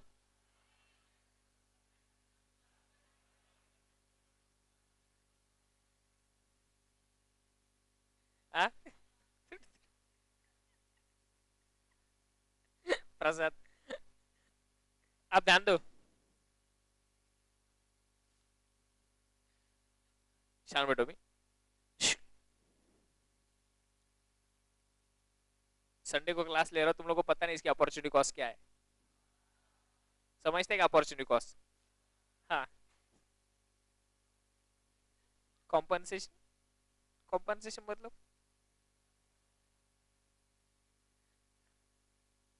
क्या बोल रहे राजधानी?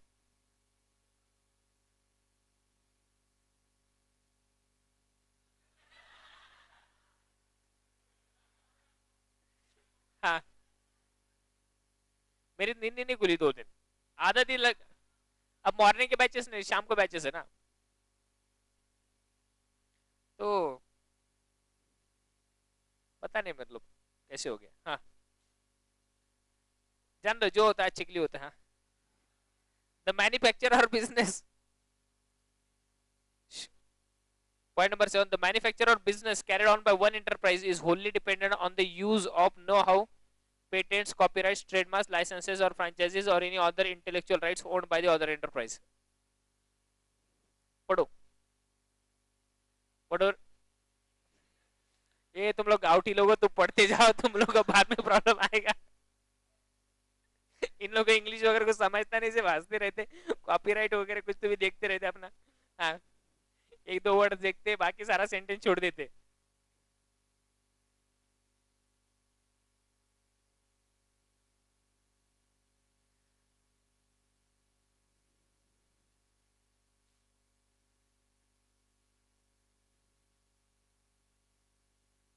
ध्यान दो,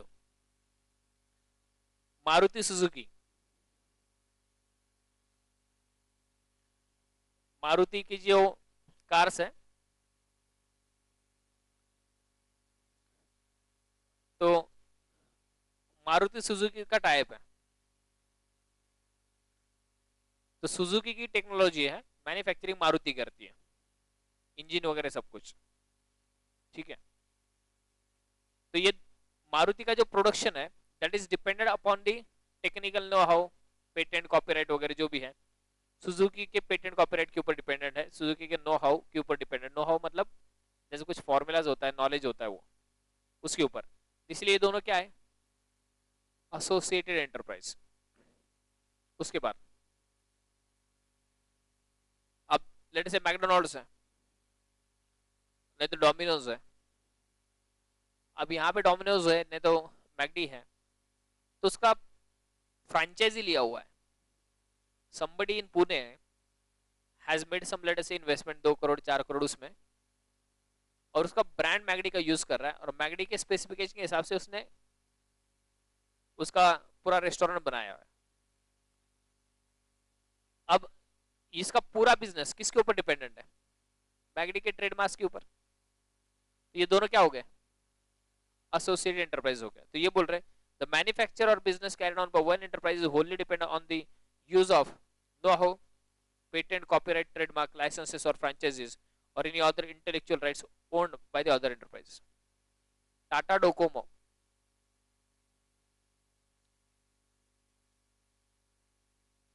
जब टाटा को बिजनेस एक्सपेंड करने का था, पहले टाटा इंडिकॉम था, तो टाटा का ही था, लेकिन बाद में जैसे टाटा को एडिशनल इन्वेस्टमेंट्स वगैरह, एडिशनल लाइसेंसेस वगैरह लगे, तो डोकोमो करके जो मल्टीनेशनल कंपनी से इन लोगों ने टाइप किया, और उनके कुछ लाइसेंसेस जो थे टेलीकॉम लाइसेंस इंडिया के, वो यूज किया, फिर अपने टेलीकॉम लाइसेंस उनके टेलीकॉम लाइसेंस मर्ज करके इन लोगों ने बड़ा लेटेस्ट टाटा डोकोमो का लेटेस्ट इन्वेस्टमेंट इन लोगों ने ज्यादा किया।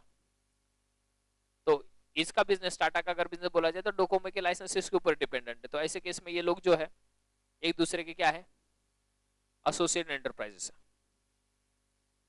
नेक्स्ट उधर एग्जांपल मारुति सुजुकी लिख दो, एग्जांपल मारुति सुजुकी, उसके बाद एक हीरो होंडा, अभी स्प्लिट हो गए, वो स्प्लिट हो गए लेकिन लिख दो हीरो होंडा। ध्यान दो, हीरो करके साइकिल की कंपनी थी पहले, हीरो साइकिल,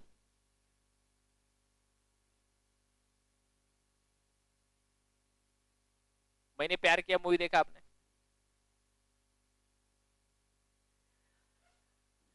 क्या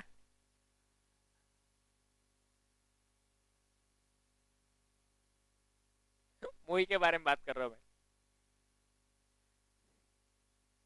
उसमें दो चीजें बहुत फेमस हुई थी, एक तो सलमान खान की जो कैप थी उसके ऊपर वो फ्रेंड्स लिखा था, तो फ्रेंड्स कैप, और सेकंड वो हीरो एक साइकिल थी, तो उससे हीरो साइकिल की कंपनी थी, बार इंडियन कंपनी हीरो, साइकिल वाले को लगा कि मोटरसाइकिल बनाए, क्या रहता है सिर्फ मशीन लगाना बाकी है, टायर तो है, सब कुछ है, सीट बनाने का,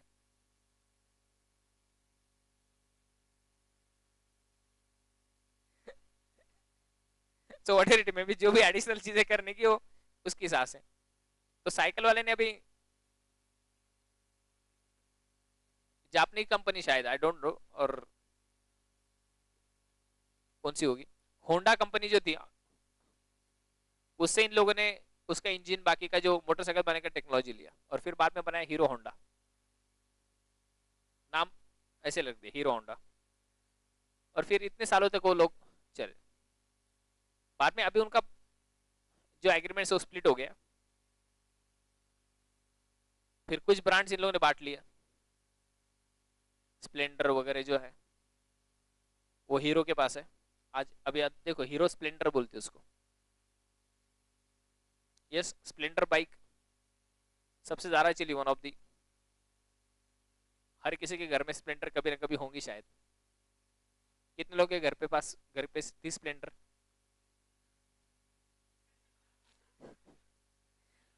बाकी के राजदूत वाले दिखते मेरे को।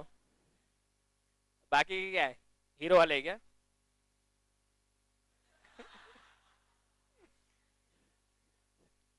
लूना लूना आदि तो अपने को चलाते लेके जानी पड़ती। आधा तू मेरे को चला, बाद में मैं तेरे को चलाती हूँ। हाँ। जो भी है, जैसे भी है। तो ऐसे कुछ एग्जांपल्स है जहां पे एक दूसरे का बिजनेस एक दूसरे के नो हाउ पेटेंट कॉपीराइट के ऊपर डिपेंडेंट था, and therefore they were treat as is. Next, 90% or more of the raw materials and consumables required by one enterprise is supplied by the other enterprise. एक company का 90% raw material जो है वो same company supply करती है। तो मारुति को लगने वाले लेट से जो सारे कंपोनेंट्स है उसका 90% अगर परचेसेस अगर एक ही कंपनी से होता है तो they are called as associate enterprise. कोई मतलब सिंपल कंडीशंस लिए कुछ लिखने की जरूरत नहीं है।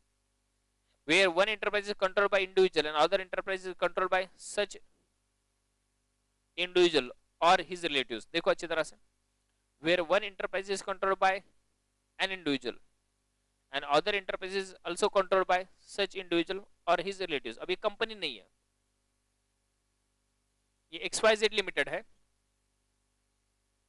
ये ABC लिमिटेड है।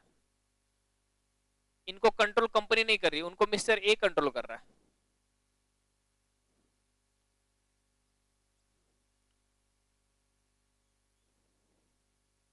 अब कंट्रोल बोला है, एक कंपनी के ऊपर अब कंट्रोल तब आता है जब आपका मिनिमम 51% शेयर होल्डिंग उसमें होता है। तो XYZ लिमिटेड और ABC लिमिटेड में सेम इंडिविजुअल के 51% शेयर होल्डिंग है, तो ये दोनों क्या बन गए, ये बन।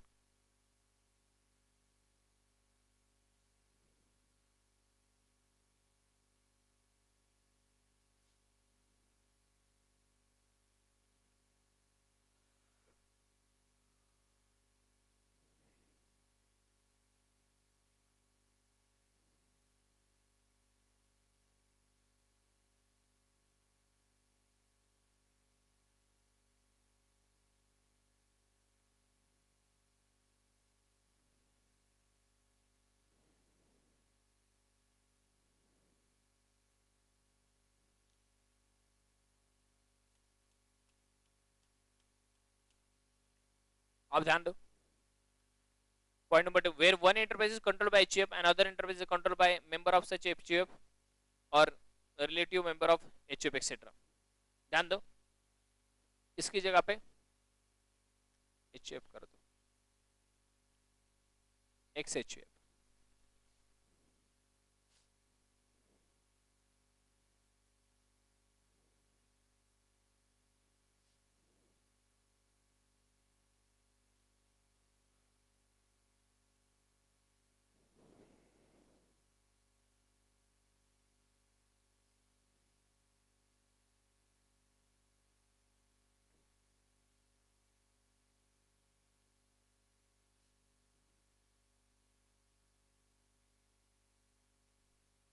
हो गया, where one enterprise is a partnership firm or AOP or BOI, another enterprise holds not less than 10% interest in such firm AOP BOI। जब पार्टनरशिप फॉर्म वगैरह होती है, एओपी होता है, तो उसमें क्या चेक किया जाता है, profit sharing ratio. Partnership form में शेयर होल्डिंग परसेंट नहीं होता, PSR होता है, प्रॉफिट शेयरिंग रेशियो। तो ये XYZ एंड एसोसिएट्स है, ये पार्टनरशिप फर्म है, और इसमें एक्स लिमिटेड एक पार्टनर है।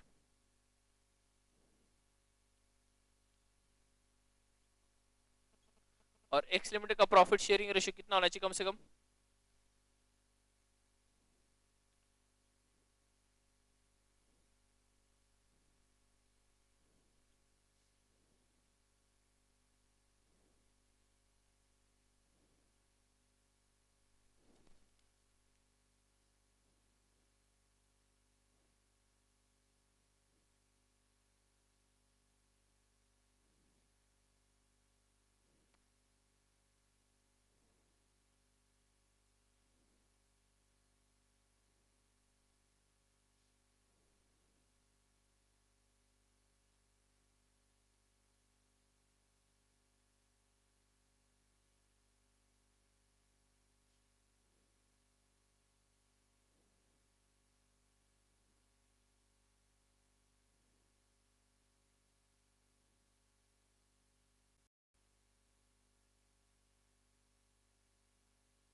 Next page. अभी ए के एग्जांपल्स है, पढ़ते रहना आपको उसको। देखो अभी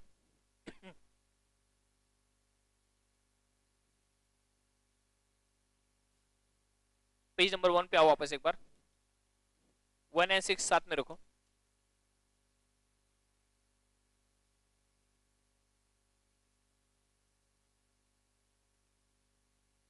वो नहीं हो सकता, लेकिन ऐसे देखना पड़ेगा।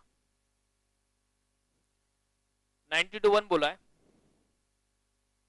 90 to 1, any income from an international transaction. International transaction word को अंडरलाइन करो।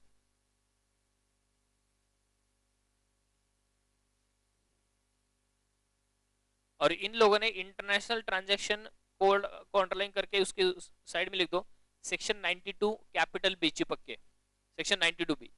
इंटरनेशनल ट्रांजैक्शन का मीनिंग इन लोगों ने 92 बी में दिया हुआ है। तो जो हम बोल रहे हैं सेक्शन 92 में क्या कि भाई income from international transaction shall be computed having regards to arms length price.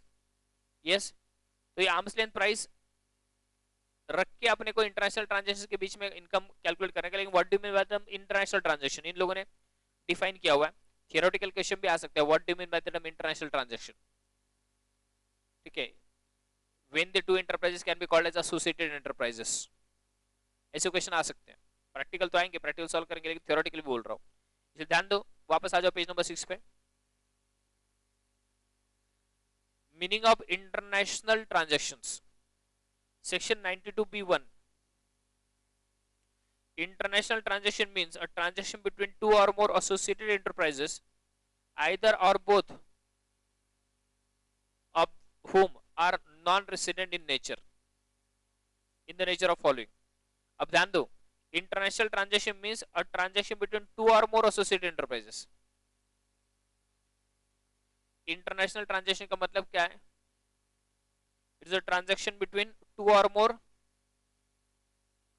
associated enterprises। मतलब इंटरनेशनल ट्रांजैक्शन के लिए दो जो ट्रांजैक्शन है वो ए के बीच में होना चाहिए। ट्रांजैक्शन अगर ए के बीच में नहीं है तो फिर उसको भी आप बोल सकते हो कि भाई दो कंट्रीज के बीच में, इसलिए इंटरनेशनल है। लेकिन ये लोग बोल रहे हैं फिर उसको ट्रांसफर प्राइसिंग प्रोविजन से बाहर है। इसलिए international transaction transfer pricing provision में कवर होने के लिए किसके बीच में होना चाहिए? ए के बीच में होना चाहिए।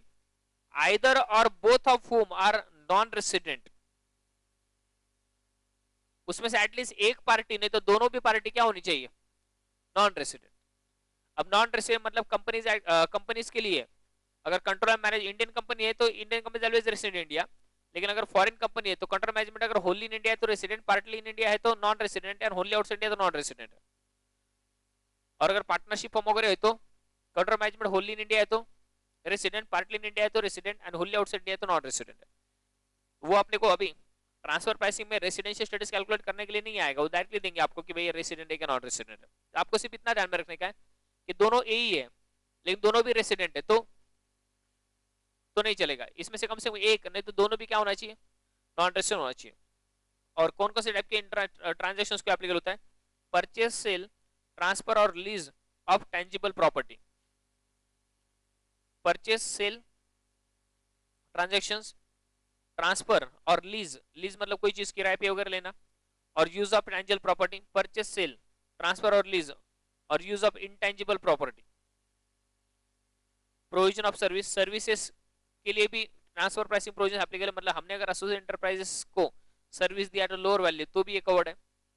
कैपिटल फाइनेंसिंग इंक्लूडिंग लेंडिंग और बोरोइंग और गारंटी, बोरोइंग्स वगैरह हमने किया तो उसके ऊपर का इंटरेस्ट वगैरह के लिए भी कवर्ड है। Any other transaction having bearing on the profits, income और लॉसेस और असेट्स ऑफ सच एंटरप्राइजेस। ऐसा कोई भी ट्रांजैक्शन जिसकी वजह से एसोसिएटेड एंटरप्राइज के प्रॉफिट्स के ऊपर फर्क पड़ता है, और mutual agreement for apportionment of common expenses, सब कुछ कवर्ड है। देखो अब इन लोगों ने दिया है transaction between other than non associated enterprise shall also be deemed to be the transaction between associated enterprise if there exists a prior agreement in relation to the relevant transaction between such other person or associated enterprise। Cut करो इसको 92B2 को। अब ध्यान दो अच्छी तरह से, ये लोग बोल रहे कि भाई इंटरनेशनल ट्रांजैक्शन में जो भी प्रॉफिट होगा और जो भी इनकम कैलकुलेट होगा वो कैलकुलेट करना है आपको having regards to arms length price. अब ध्यान दो क्या बोल रहा हूं, arms length price. International transactions के बीच में जो इनकम कंप्यूट होगा, that income will be computed having regard to arms length price. But ये लोग बोलते हैं आर्म्स लेंथ प्राइस कैलकुलेट करने के कुछ मेथड्स है, तो इन लोगों ने मेथड्स दिए हुए हैं। पहला method, there are 5 common methods, actually 6 बोला इन लोगों ने, तो 6 जनरल है ऐसा बोला है। पहला है comparable uncontrolled price method. Arms length price calculate करने के मेथड्स है, कौन सा, कंपेरेबल अनकंट्रोल्ड प्राइस मेथड।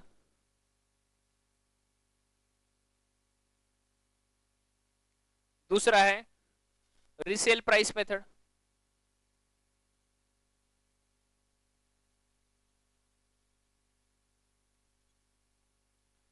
तीसरा है कॉस्ट प्लस मेथड।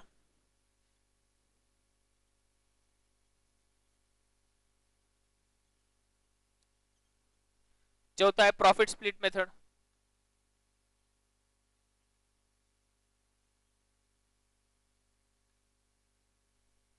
पांचवा है ट्रांजैक्शनल नेट मार्जिन मेथड।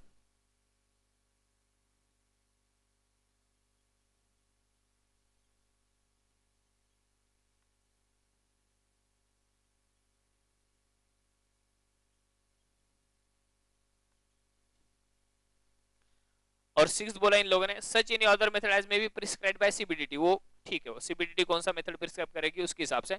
लेकिन जो 5 मेथड्स बोले, पहले क्या है, कंपेरेबल अनकंट्रोल्ड प्राइस मेथड। कब मेथड बोलते हैं इसको, comparable uncontrolled price method, resale price method, cost plus method, profit split method, transactional net margin method. अब क्या करने का आपको, क्वेश्चन जो आएगा वो इसमें से किसी मेथड से आपको आर्म्स लेंथ प्राइस कैलकुलेट करने के लिए बोला जाएगा, कैलकुलेट आर्म्स लेंथ प्राइस। और वो आर्म्स लेंथ प्राइस कैलकुलेट करेंगे। फॉर एग्जांपल आपने एक्चुअल परचेस प्राइस 5,000 रुपए की और आर्म्स लेंथ प्राइस अगर 3,000 रुपए की आई, परचेस प्राइस एक्चुअल कितनी है 5,000 और आर्म्स लेंथ प्राइस कितनी आई 3,000, मतलब आपने कितने से 2,000 रुपए से परचेस ज्यादा दिखाए ना, जिसकी वजह से आपके 2,000 रुपए से प्रॉफिट कम हो गया, तो आपको 2,000 प्रॉफिट में ऐड करने का। लेकिन प्रॉफिट में कितना ऐड करने का ये तब तक नहीं समझेगा जब तक आपको आर्म्स लेंथ प्राइस नहीं समझती।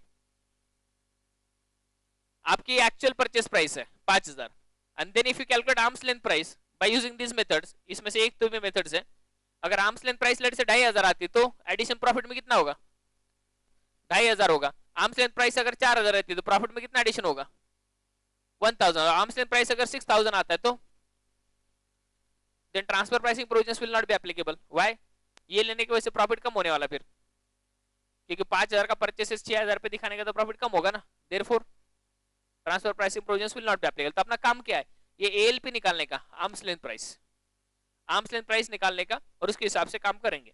देखो पहला मेथड है cup method, comparable uncontrolled price method, उसके बारे में बात करेंगे। कप मेथड इस सबसे फेवरेट है और इसके ऊपर मैक्सिमम क्वेश्चंस आते हैं। कप मेथड,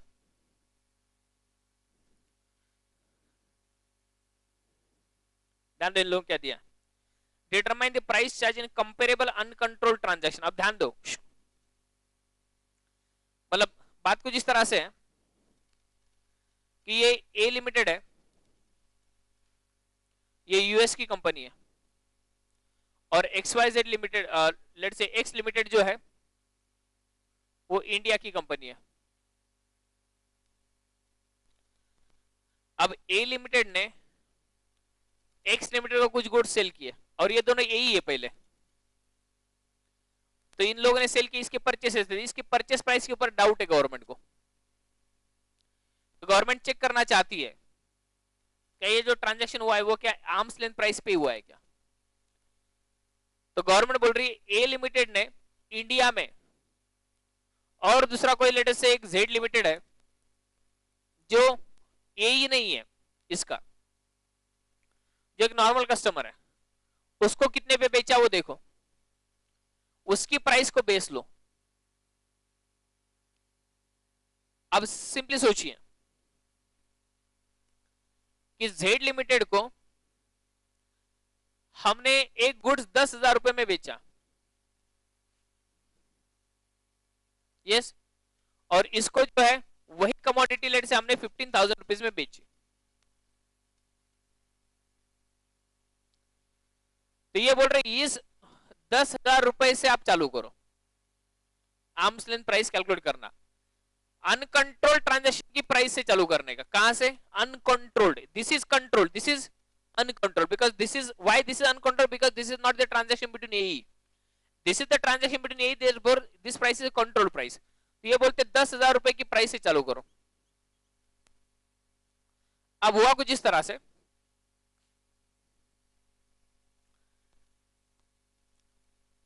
हमने एक्स लिमिटेड को डिलीवरी ऑफ द गुड्स इधर लाके दी, और ये जेड लिमिटेड को हमने डिलीवरी ऑफ द गुड्स इधर से दी, मतलब प्लेस ऑफ डिलीवरी में फर्क है। हमने एक्स लिमिटेड को डिलीवरी ऑफ द गुड्स कहां पे दी? इंडिया में लाके दी, और जेड लिमिटेड को हमने यूएस में डिलीवरी दी, वो लेके गया। ये एक डिफरेंस है। दूसरा डिफरेंस ये है कि हमने एक्स लिमिटेड को जो गुड्स सप्लाई की है उसमें हमने 1 साल की वारंटी दी, वारंटी मतलब 1 साल में अगर गुड्स खराब होता है तो हम रिप्लेस करके देंगे, और वारंटी की वजह से कमोडिटीज की प्राइस बढ़ती है, और इसको जो गुड्स दिए उसको विदाउट वारंटी है। तो अगर आप डायरेक्टली अगर बोलेंगे 10,000 और 15,000, 5,000 ऐड करो, 15,000 पे इसने परचेसेस किया और इसने 10,000 पे किया, तो 5,000 रुपए जो है डायरेक्टली प्रॉफिट में एडिशन करो तो गलत है। फिर ट्रांसफर प्राइसिंग प्रोविजन इतने इजीली एप्लीकेबल नहीं है। ये बोलते ये तो बेस लो कौन सा? अनकंट्रोल्ड प्राइस का, लेकिन उस प्राइस को आप एडजस्ट करते चलो फॉर फंक्शनल डिफरेंसेस।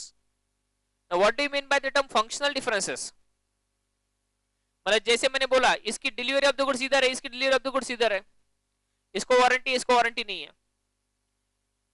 तो इनकम टैक्स वाले को हम बोल रहे हैं कि हे इनकम टैक्स वाले, अरे 15,000 रुपए में मैंने परचेसेस किया, ये परचेसेस तेरे को हायर वैल्यू पे लग रहा है, लेकिन उसके रीजन से हुआ। इनकम टैक्स वाला बोल रहा है फिर वो जेड लिमिटेड को 10,000 रुपए कैसे दिए? अरे उसने वारंटी नहीं ली जेड लिमिटेड ने, मैंने भी नहीं ली होती तो मेरे को भी कम में आता हो। उसने अगर नहीं ली उसकी वजह से उसको कम, उसने अगर ली होती तो उसको पैसा ज्यादा देना पड़ता, फिर भी जेड लिमिटेड को कम क्यों है? अरे वो उधर से लेके आया, कहां से? यूएस से, वो अपने को इधर मिला इंडिया में, तो मेरा प्राइस ज्यादा इसलिए नहीं है कि उसने अंडर वैल्यूएशन किया हुआ है और अंडर प्राइसिंग किया है, मेरा प्राइस इसलिए ज्यादा है क्योंकि हम दोनों के बीच में बेसिकली फंक्शनल डिफरेंसेस है। अगर फंक्शनल डिफरेंसेस ना होते तो हमारा 5,000 का फर्क नहीं है, तो 5,000 का फर्क ऐड कर रहा है। तो ये क्या बोल रहे हैं? ये प्राइस को एडजस्ट करने का। कौन सी प्राइस को? ये प्राइस को एडजस्ट नहीं करने का। कौन सी प्राइस को? इस प्राइस को। स्टार्टिंग पॉइंट क्या है? Uncontrolled price.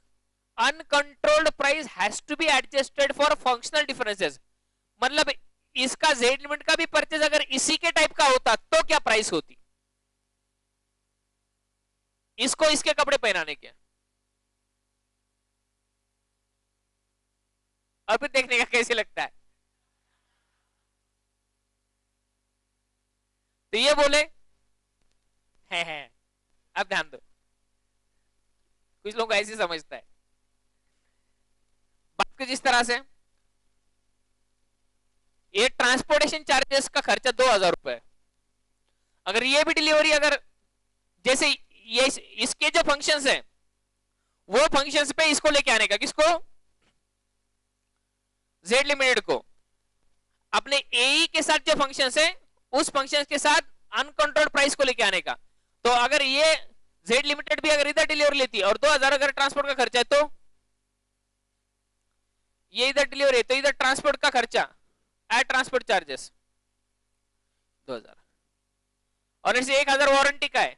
अगर ये वारंटी नहीं लिया इसलिए कम है, लेकिन वारंटी लेता है इसके जैसा है तो और 1,000 रुपए इसको देने पड़ते।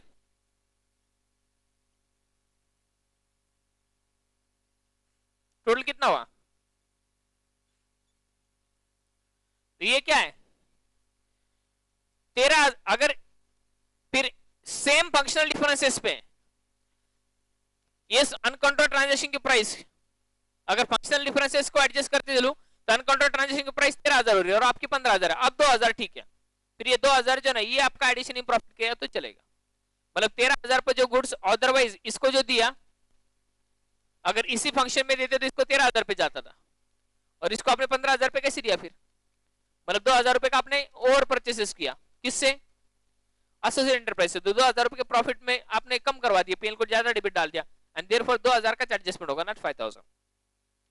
आपको ध्यान में रखना है starting point is what, starting point क्या है? Uncontrolled transaction. An uncontrolled transaction की price has to be adjusted according to the associate enterprise के साथ जो ट्रांजैक्शन हुआ है उसके हिसाब से लेट से एडजस्ट करते चलो, और फिर अपने को समझेगा कि भाई रियलिटी में लेट से प्राइस क्या होना चाहिए था और इसने क्या प्राइस चार्ज की। क्वेश्चन करेंगे तो देखेंगे, लेकिन कब मेथड देखो, मेथड 1 देखो,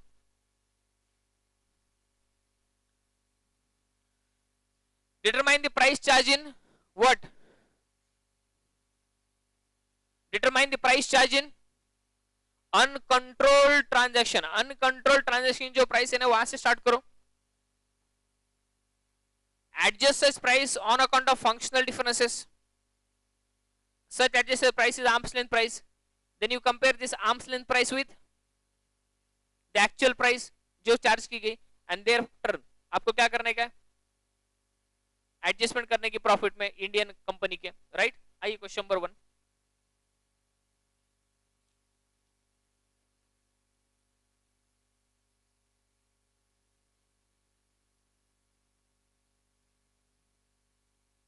क्वेश्चन नंबर 1 लिखने की जरूरत नहीं है, करेंगे अपन बारे।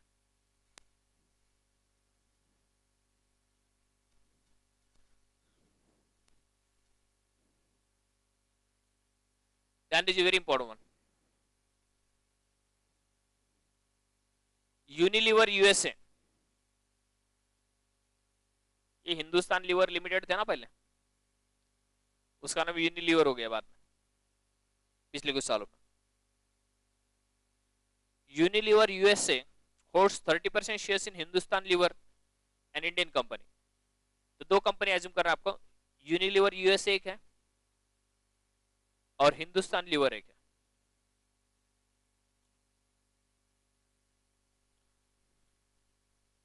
तो अब यूएनएल बोलो, यूनिलीवर, और एक है हिंदुस्तान लीवर लिमिटेड, एचएलएल। ये दोनों कंपनी क्या है?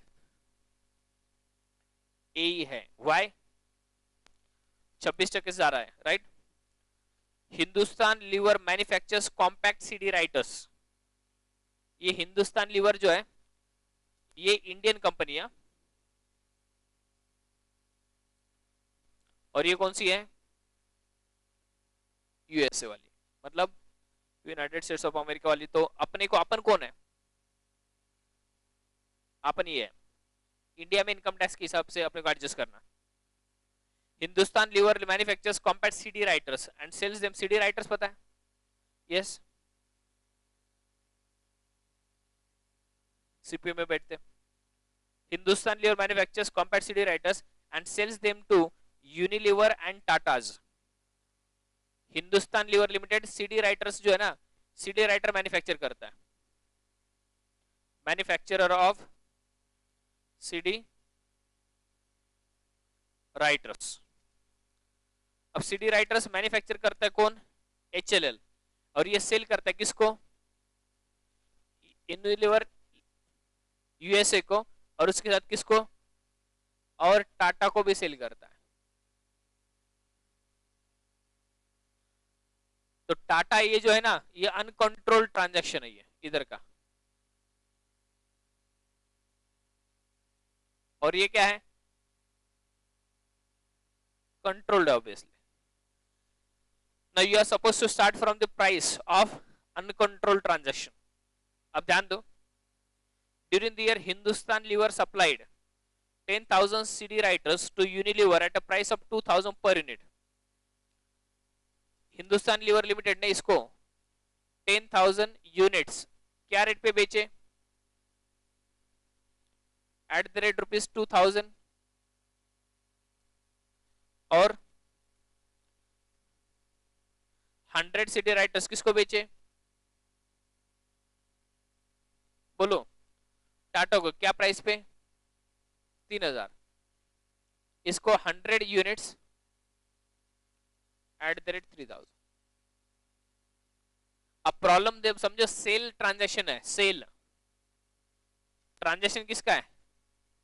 सेल सेल सेल में अपन ए को कम प्राइस पे बेचेंगे क्या ज्यादा प्राइस पे? सेल में अपन ए को कम प्राइस पे बेचेंगे क्या ज्यादा प्राइस पे?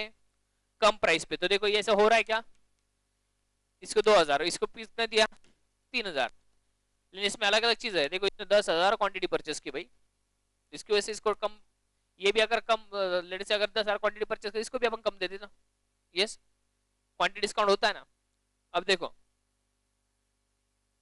The transaction between Hindustan Lever limited and Tatas is at is are comparable subject to the following differences. Transactional difference इनके बीच में कुछ फंक्शनल डिफरेंसेस। अब ये 3 डिफरेंसेस है, उसके बारे में बात करेंगे। Calculate the arms length price and state the amount by which the income of Hindustan Lever shall be increase. Hindustan Lever से का कितना इनकम इंक्रीज करने का है वो अपने को बोलने का। डायग्राम ड्रॉ करो पहले। क्वेश्चन नंबर 1, क्वेश्चन नंबर 1 ये ऐसा डायग्राम ड्रॉ करो। किया है क्या ऑलरेडी?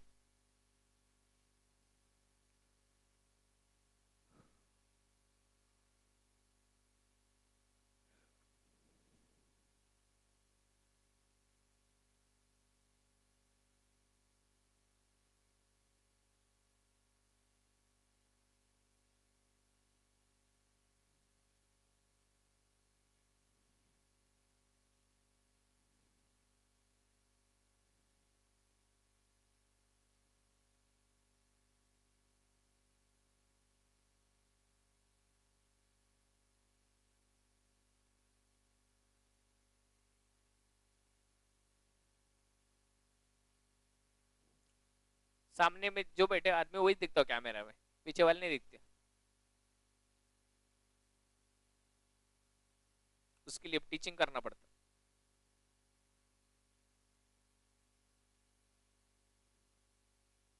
कैमरा में देखते, हम दिखते क्या? कितने बोले हो तुम लोग ना। हाँ, हो गया क्या? अब ध्यान दो।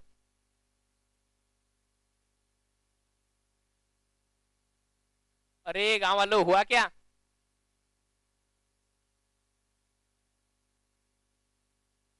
अरे आंसर में लिखने का है डायग्राम, कहाँ पे लिखा तुमने?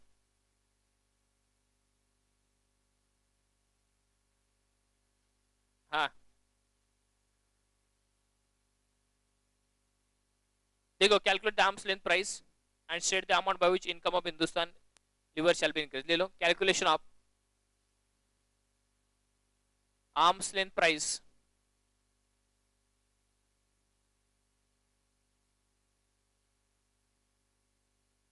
Of CD writers. Calculation of arm's length price of CD writers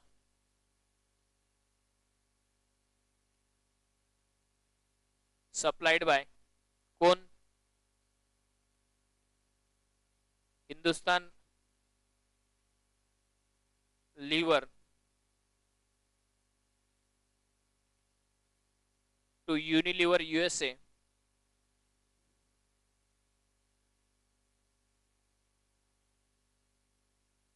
and amount of profit of Hindustan Lever to be increased.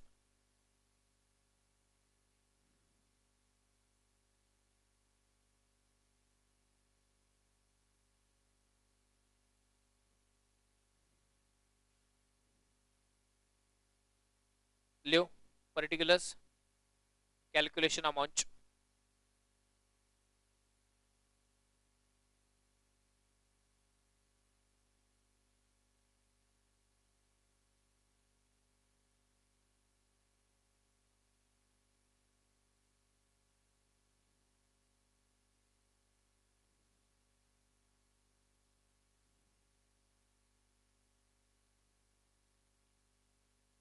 Particulars,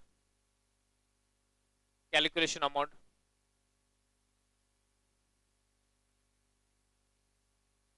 देखो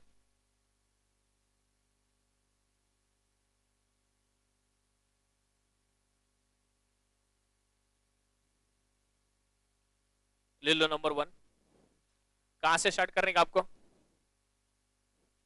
अनकंट्रोल्ड प्राइस से। Yes, price per unit charge to Tata.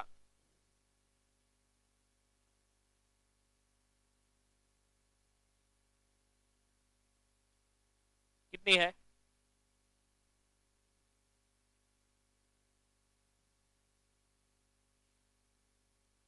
बोलिए। 3000। अब एडलेस करते रहेंगे, वन की जरूरत नहीं, direct एडलेस एडलेस करते रहो। अब देखो मैं कैसे बोलता हूँ, सोचने का भी अच्छी तरह से।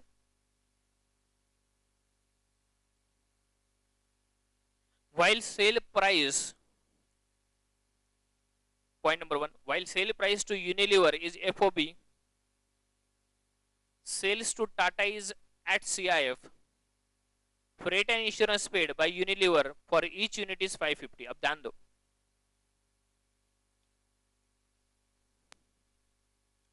यूनिलीवर को जो हमने डिलीवरी दी गुड्स की वो इधर दी है, टाटा को किधर दी है? इधर दी। टाटा से सेलिंग प्राइस ज्यादा लिया, उसका रीजन है हिंदुस्तान यूनिलीवर से कम लिया, तो आपको ऐसा लग रहा है कि मैंने कम पे बेचा, कम पे बेचा। अरे नहीं बाबा, वो खुद लेके गया, इसलिए टाटा भी अगर इधर से लेके जाता तो इसको कम ही देता ना। तो टाटा को गुड सप्लाई करने के लिए खर्चा कितना लगा पर यूनिट? 550। तो ये 550 का क्या करने का? ऐड करने के, लेस करने का, लेस करने का। अब ध्यान दो, इस इसके फीचर्स पे इसको कन्वर्ट करने का। इसका डिलीवरी किधर है? इधर। तो अगर इसका भी डिलीवरी अगर इधर रहता तो जो 550 अपन लगे वो नहीं लेते थे टाटा से, तो 3000 की प्राइस और कम हो जाती, लेस। क्या है वो? Transportation and freight and insurance.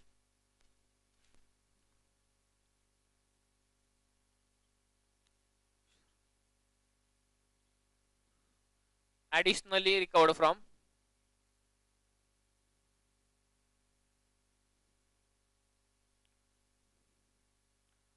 Tata. कितना?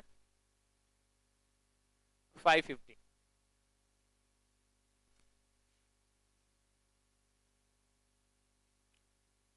ला ला ला।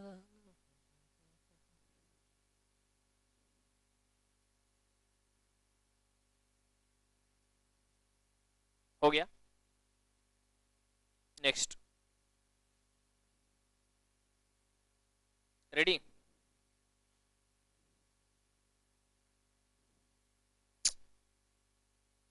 Sale price to Tata are backed by free warranty for 6 months, whereas sale to Unilever are not backed by such warranty. Estimated cost of warranty may be taken as 250। इसको warranty है भाई, इसको warranty नहीं है। Warranty इसलिए ज्यादा है, अगर वो टाटा भी वारंटी ना लेता इसके जैसा तो फिर प्राइस कमी होती ना, लेस।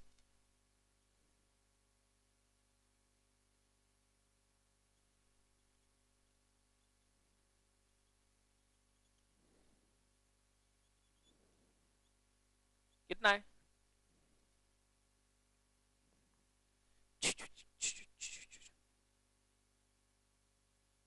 और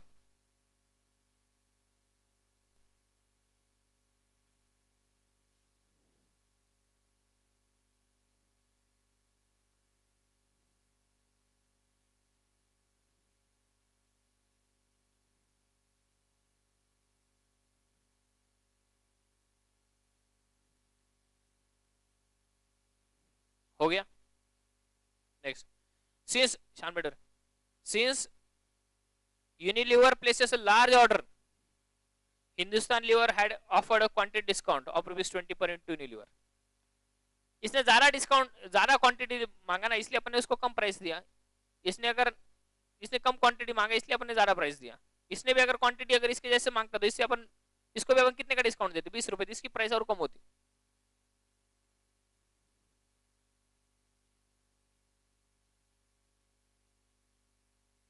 समझने की कोशिश करो, सिर्फ मुंडी में दिलाते जाओ. जब तुमको समझेगा तभी. If you are convinced then only say yes. If you are not convinced then don't express anything. शांत बैठने का सिर्फ. देन फैकल्टी अंडरस्टैंड्स कि उनको नहीं समझा करके. तुमको क्या कुछ फर्क नहीं पड़ता, सबको मुंडी हिला तुम लोग बराबर बोलते. ऐसा नहीं रहता. इसने क्या किया? बल्क ऑर्डर है. बल्क ऑर्डर की वजह से इसको डिस्काउंट मिला है, इसको डिस्काउंट नहीं मिला. तो अपने को क्या करने का? अगर टाटा की भी अगर बल्क ऑर्डर होती तो टाटा की प्राइस क्या होती? मतलब टाटा की प्राइस को अपने को इसके जो फीचर्स है उस फीचर्स के तरफ लेके आने का. इसकी फीचर्स बल्क क्वांटिटी में है तो बल्क क्वांटिटी में ₹20 प्राइस कम होती, जो अदरवाइज अभी तक कम नहीं हुई है. अगर टाटा भी अगर परचेस बल्क में करता तो प्राइस कम ही होती ना. तो इस प्राइस पे लेके आने का अपने को. तो लेस क्वांटिटी डिस्काउंट. ये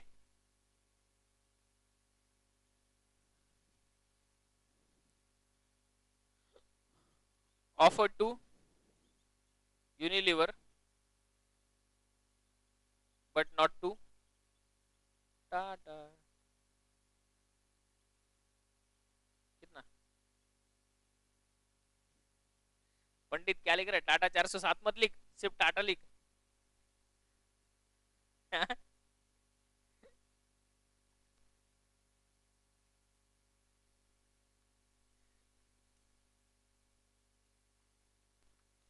हो गया डिफरेंसेस. तो this price which is arrived is called as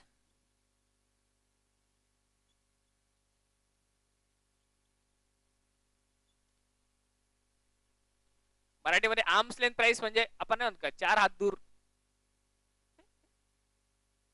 arms length मतलब अपने में कोई संबंध नहीं हुआ तो दूर में दूर, और फिर आर्म्स लेंथ ऐसे हो.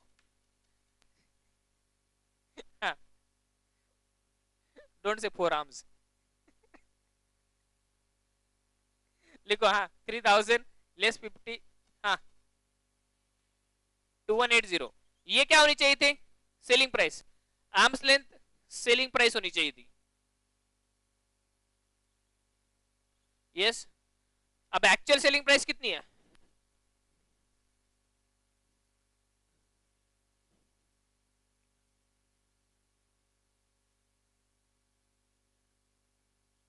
एक्चुअल सेलिंग प्राइस कितनी है? अरे चकने लोगों देखो ना उधर. 6000. तो सेलिंग प्राइस अंडर रिकवर्ड कितनी है? 180 है क्या? तो बोलो. 180 per unit. Total quantity sold कितना है? सोल्ड टू किसको? टाटा को कि यूनिलीवर को? यूनिलीवर को 10,000 यूनिट सेल किए. इंक्रीज इन प्रॉफिट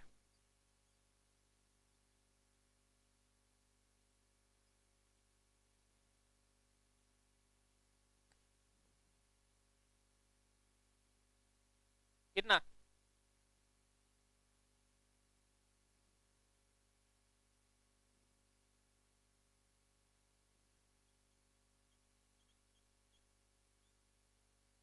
ऐसा रहता हो.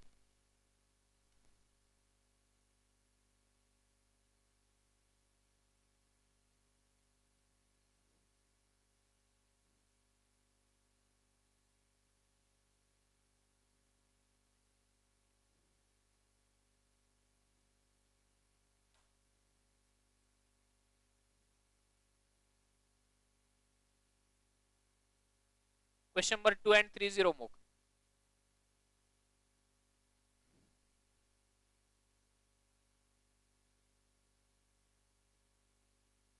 क्यों बाबा? शांताराम। हाँ तू पीछे वाला, तेरे एग्जैक्ट पीछे वाला, ब्लैक टी शर्ट के पीछे।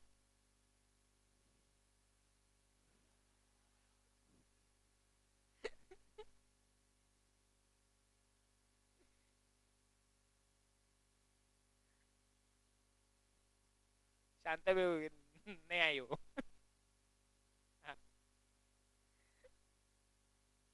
यस। सो क्वेश्चन नंबर 2 और 3 घर पे जाके पढ़ने का है। कौन सी एक मेथड हो गई? कप।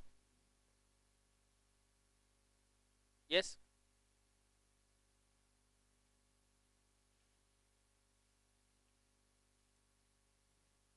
बैलेंस देता हो कल।